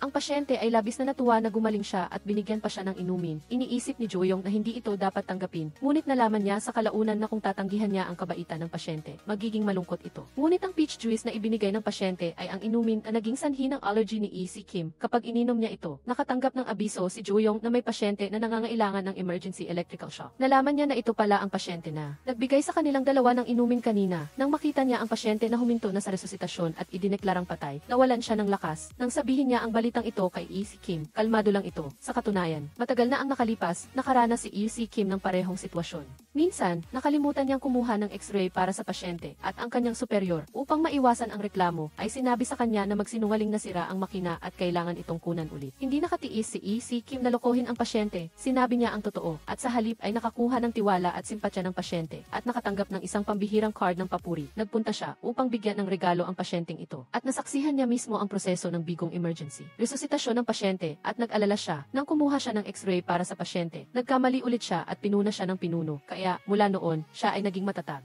Lalong umiinit ang pag-iibigan ni Boyoung at Jae-wook. Nagdidikit sila sa tuwing may oras at napansin na rin ni Namwoo ang mga palatandaan. Inanyayahan si Jae-wook na lumahok sa pagkuha ng isang programa sa kalusugan ng business. Natatagal ng 3 buwan at kukuha din ng maikling video na ilalagay sa opisyal na website. Nakita ng direktor na isa itong magandang pagkakataon para sa pag-promote ng ospital. Sa break ng filming, pumunta si Boyoung para magbigay ng inumin sa mga staff ng filming crew. Sa pagkakataong ito, nagmungkahi ang crew na maghanap ng isa pang therapist para makatrabaho si Jae-wook. Inirekomenda ni Jae-wook si Boyoung, pinuri ang kanyang kalidad at galing sa trabaho, at natuwa rin ang crew sa hitsura ni Boyoung. Masayang sinabi ni Boyoung ang balita sa kanyang ina, at kumanta at sumayaw pa siya ng mag-isa. Nakita ito ni Namwoo at Minho, at habang masaya si Namwoo para kay Boyoung, pinayuhan din niya si Minho na huwag nang maging malungkot tungkol sa pag-ibigan ng dalawa. Sinabi ni Yang Myung-cheol kina Boyoung at Kim Yeon-jo ang desisyon ng direktor. Gusto ng direktor na si Kim Yeon-jo ang pumalit kay Boyoung upang makipagtulungan kay Jae-wook sa pag-film para sa GE Station. Dahil hindi regular na empleyado si Boyoung at wala siyang pag-asa na maging regular na empleyado sa taong ito.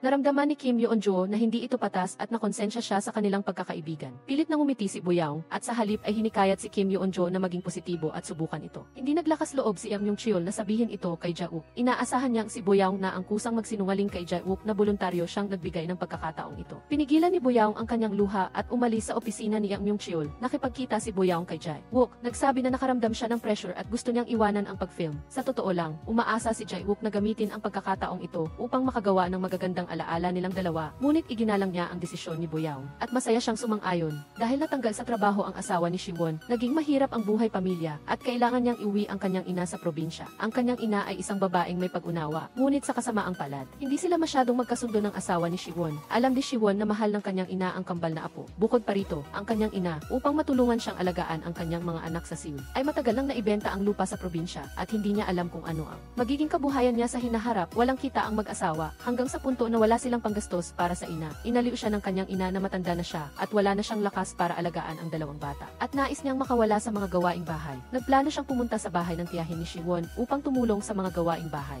Alam ni Siwon na sinabi iyon ng kanyang ina para hindi siya mag-alala, ngunit napabuntong hininga na lamang siya pagkabalik niya sa kanyang ina sa bahay. Nakangiti siyang tiningnan ang pag-alis ng kotse at hindi napigilan ni Siwon ang kanyang luha. Pauwi na sana siya ng aksidenteng natuklasan niya na nakalimutan ng kanyang ina ang isang jacket sa kotse, kaya kinailangan niyang bumalik. Hindi niya inaasahan na makikita niya ang kanyang ina na humahagulgol habang nakayakap sa video ng kambal. Naapo sa bintana, lubos na sinisisi ni Siwon ang kanyang sarili dahil hindi niya maalagaan ang kanyang matandang ina at naramdaman niya na napakabaga ng pagbalik niya. Sa wakas ay napaiyak ni Siwon ang dalawang bata at napabulalas siya na napapagod na sila sa pag-aalaga nilang mag-asawa ngayon at naiisip niya kung gaano kahirap ang buhay ng kanyang ina noon.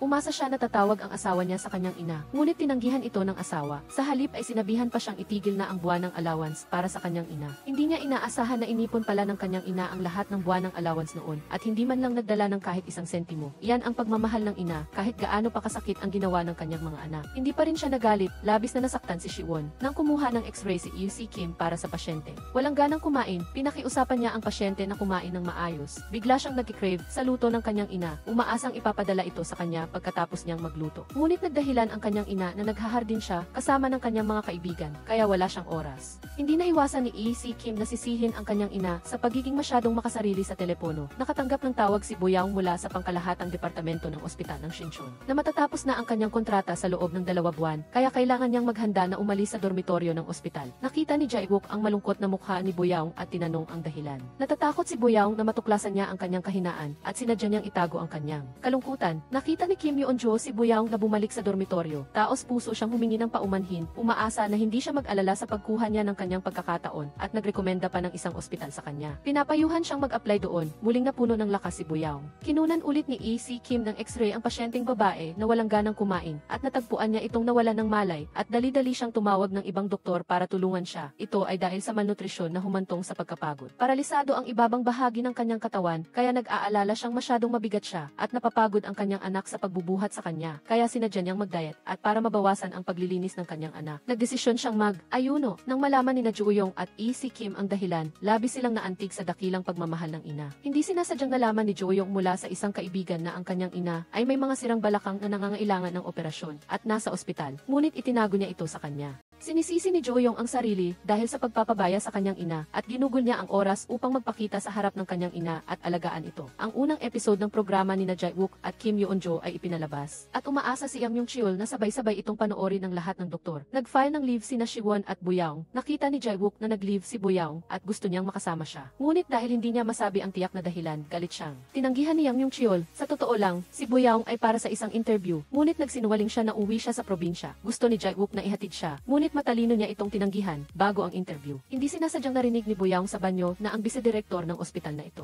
Sadyang inayos ang posisyong ito para sa kanyang pamangkin at formalidad lang ang interview. Tunay nga, napakawalang pakialam ng tatlong nag-interview. Galit na inihayag ni Boyoung ang kanilang mga aksyon, tumayo at umalis. Ngunit ang pag-aalala tungkol sa hinaharap ay nagpasama pa rin sa kanyang loob. Sa sandaling ito, nakatanggap siya ng tawag mula sa kanyang ina, umaasang makagamit siya ng backdoor at ayusin ang operasyon para sa isang kliyente nito. Ikinuwento ni Boyoung ang lahat ng kanyang kamalasan kamakailan sa kanyang ina at pagkatapos ay nilabas ang kanyang stress sa pamamagitan ng paglalaro at labis na pagkain habang nagpapahinga sa sauna. Hindi sinasadyang nakita niya ang programa ni Jae-wook na ipinapalabas. Naririnig niya ang pagpupuri ng lahat sa kanya at nakatanggap din ng text message ng paghingi ng tawad mula sa kanyang ina na umaasang huwag siyang ma-pressure. Ang luha na matagal niyang pinipigilan ay tuluyan ng bumuhos. Nag-reply siya sa kanyang ina, humihingi ng tawad sa pagiging magagalitin. Pagkatapos ng sauna, hindi sinasadya niyang nakita ang dalawang babae na nagnanakaw ng kanyang damit at pera. Humihingi ng tawad, humingi siya ng tulong sa kanya. Naisip ni Minho na si Boyoung ay masaya lang kapag kasama siya dahil nag-aalangan siyang magpakita ng emosyon sa harap ni Jae-wook. Hindi sinasadyang narinig ni Jae-wook ang pagtatapat ni Minho. Nalaman pala ni Jae-wook ang tungkol sa hindi matagumpay na interview ni Boyoung at ang nalalapit niyang pag-alis sa trabaho. Pati na rin ang pagpilit sa kanya na isuko ang pagkakataon sa programa, kaya bumili siya ng paborito niyang cake para ibigay sa kanya. Nagtapat si Minho kay Boyoung, ngunit mariin niya itong tinanggihan. Nagpanggap si Jae-wook na alam niya ang lahat at sinabi niya kay Boyoung na alam na niya ang nararamdaman ni Minho ilang linggo na ang nakalipas. Ngunit naniniwala siya na ang pinakamahalaga ay siya ang nasa puso ni Boyoung. Bumalik si Boyoung sa dormitoryo at sinabi sa kanya ni Kim Yeon-jo ang kanyang pagkakamali. Sa pagkakataong ito, nakatanggap naman si Boyoung ng text message ng pagtatapat mula kay Minho. Alam ni Boyoung kung sino ang mahal niya at gusto pa rin niyang makipagkaibigan lang kay Minho. Ngunit patuloy pa rin si Minho sa paghabol sa kanya. Kinabukasan, nagkita silang dalawa sa pintuan ng dormitoryo. Nahihiyang nagdahilan si Boyoung at umalis. Dumating ang propesor mula sa Guseong Health University sa Shinchon Hospital. Siya ang guro ni na Boyoung, Minho, at Namwoo noong kolehiyo. Karaniwan, kapag matatapos na ang trabaho ng mga nagpa-practice na doktor, pupunta ang propesor na namamahala sa ospital ng internship upang mga siwa. Hindi sinasadyang nakita ng propesor si Jae-wook at pinuri niya ang kanyang kakayahan.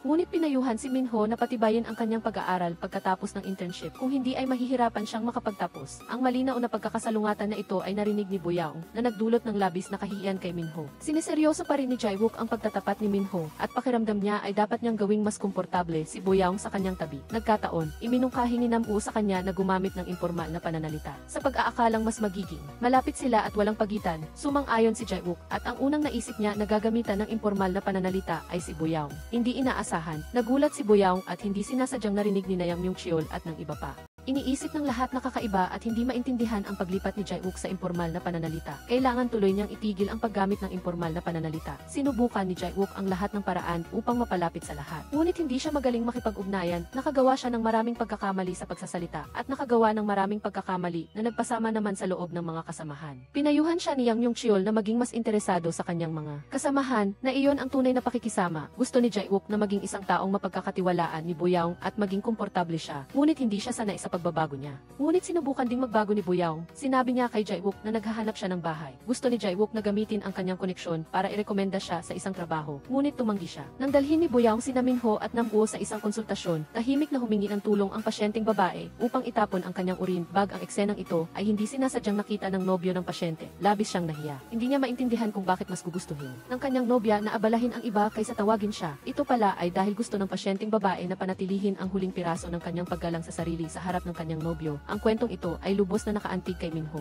Nagdadalawang isip si Si Kim kung maglilive ba siya sa Hunyo 2. Nalulungkot si Han Jo-yong dahil sa sakit ng kanyang ina at nang makita siyang ganoon, lalo siyang hindi nakapag-focus sa trabaho. Nagpasya siyang alamin ang dahilan ng kanyang pagiging hirap sa pagpili sa internet. Lumabas na madalas palang sinisigawan ng ama si Si Kim noong bata pa siya, na humantong sa kanyang pagiging hirap sa pagpili. Hinikayat siya ni Han Jo-yong na matanda na siya ngayon, hindi na siya masisigawan ng kanyang ama at dapat siyang maniwala sa kanyang pagpili. Sa ilalim ng paghihikayat ni Han Jo-yong, nagdesisyon agad si Kim. Ngunit mabilis siyang pinuna ng kanyang superior. Sinasabing kulang siya sa responsibilidad dahil may isang doktor na nag-maternity leave. At sa pinakaabala nilang oras siya pa ang nag-leave. Inisip ni Si Kim na kasalanan iyon ni Han Jo-yong at sa pagkakataong ito, kailangan ng safety room ng bagong empleyado at gusto ni Han Jo-yong na lumipat doon. Lumayo kay Si Kim. Kusang lumapit si Minho kay Boyaong, sinabing gusto niyang ibalik ang perang hiniram niya sa sauna. Ang totoo, nag-isip na siya, gusto na niyang bumitaw. Ngunit gusto niyang mag-iwan ng isang magandang alaala bago maghiwalay sa pagtatapos ng kanilang internship. Kaya sinabi niya kay Boyaong na sumama sa kanya para bumili ng popcorn at uminom sila ng soju sa ilalim ng namumulaklak na cherry tree at nagbahagi ng kanilang mga damdamin. Nagkaroon muli ng pagkakataon na maging magkaibigan ang dalawa at pareho silang gumaan ang pakiramdam. Pagkalipas ng isang linggo, wala sina Namwoo at Minho sa Department of Rehabilitation. Hindi sanay ang mga kasamahan at nami-miss din nila ang dalawa. Bumalik silang dalawa sa universidad para kumuha ng national exam. Bago umalis, sumumpa si Namwoo na babalik sa Shincheon Hospital. Si Han Jo-yong ay natupad din ang kanyang kagustuhan na mag-duty sa theory room at hindi maitago ang kanyang kagalakan. Nag-alok si Si Kim na mag-camping kasama siya. Ngunit nagdahilan si Han Jo-yong na abala siya sa pag-aaral at tumanggi.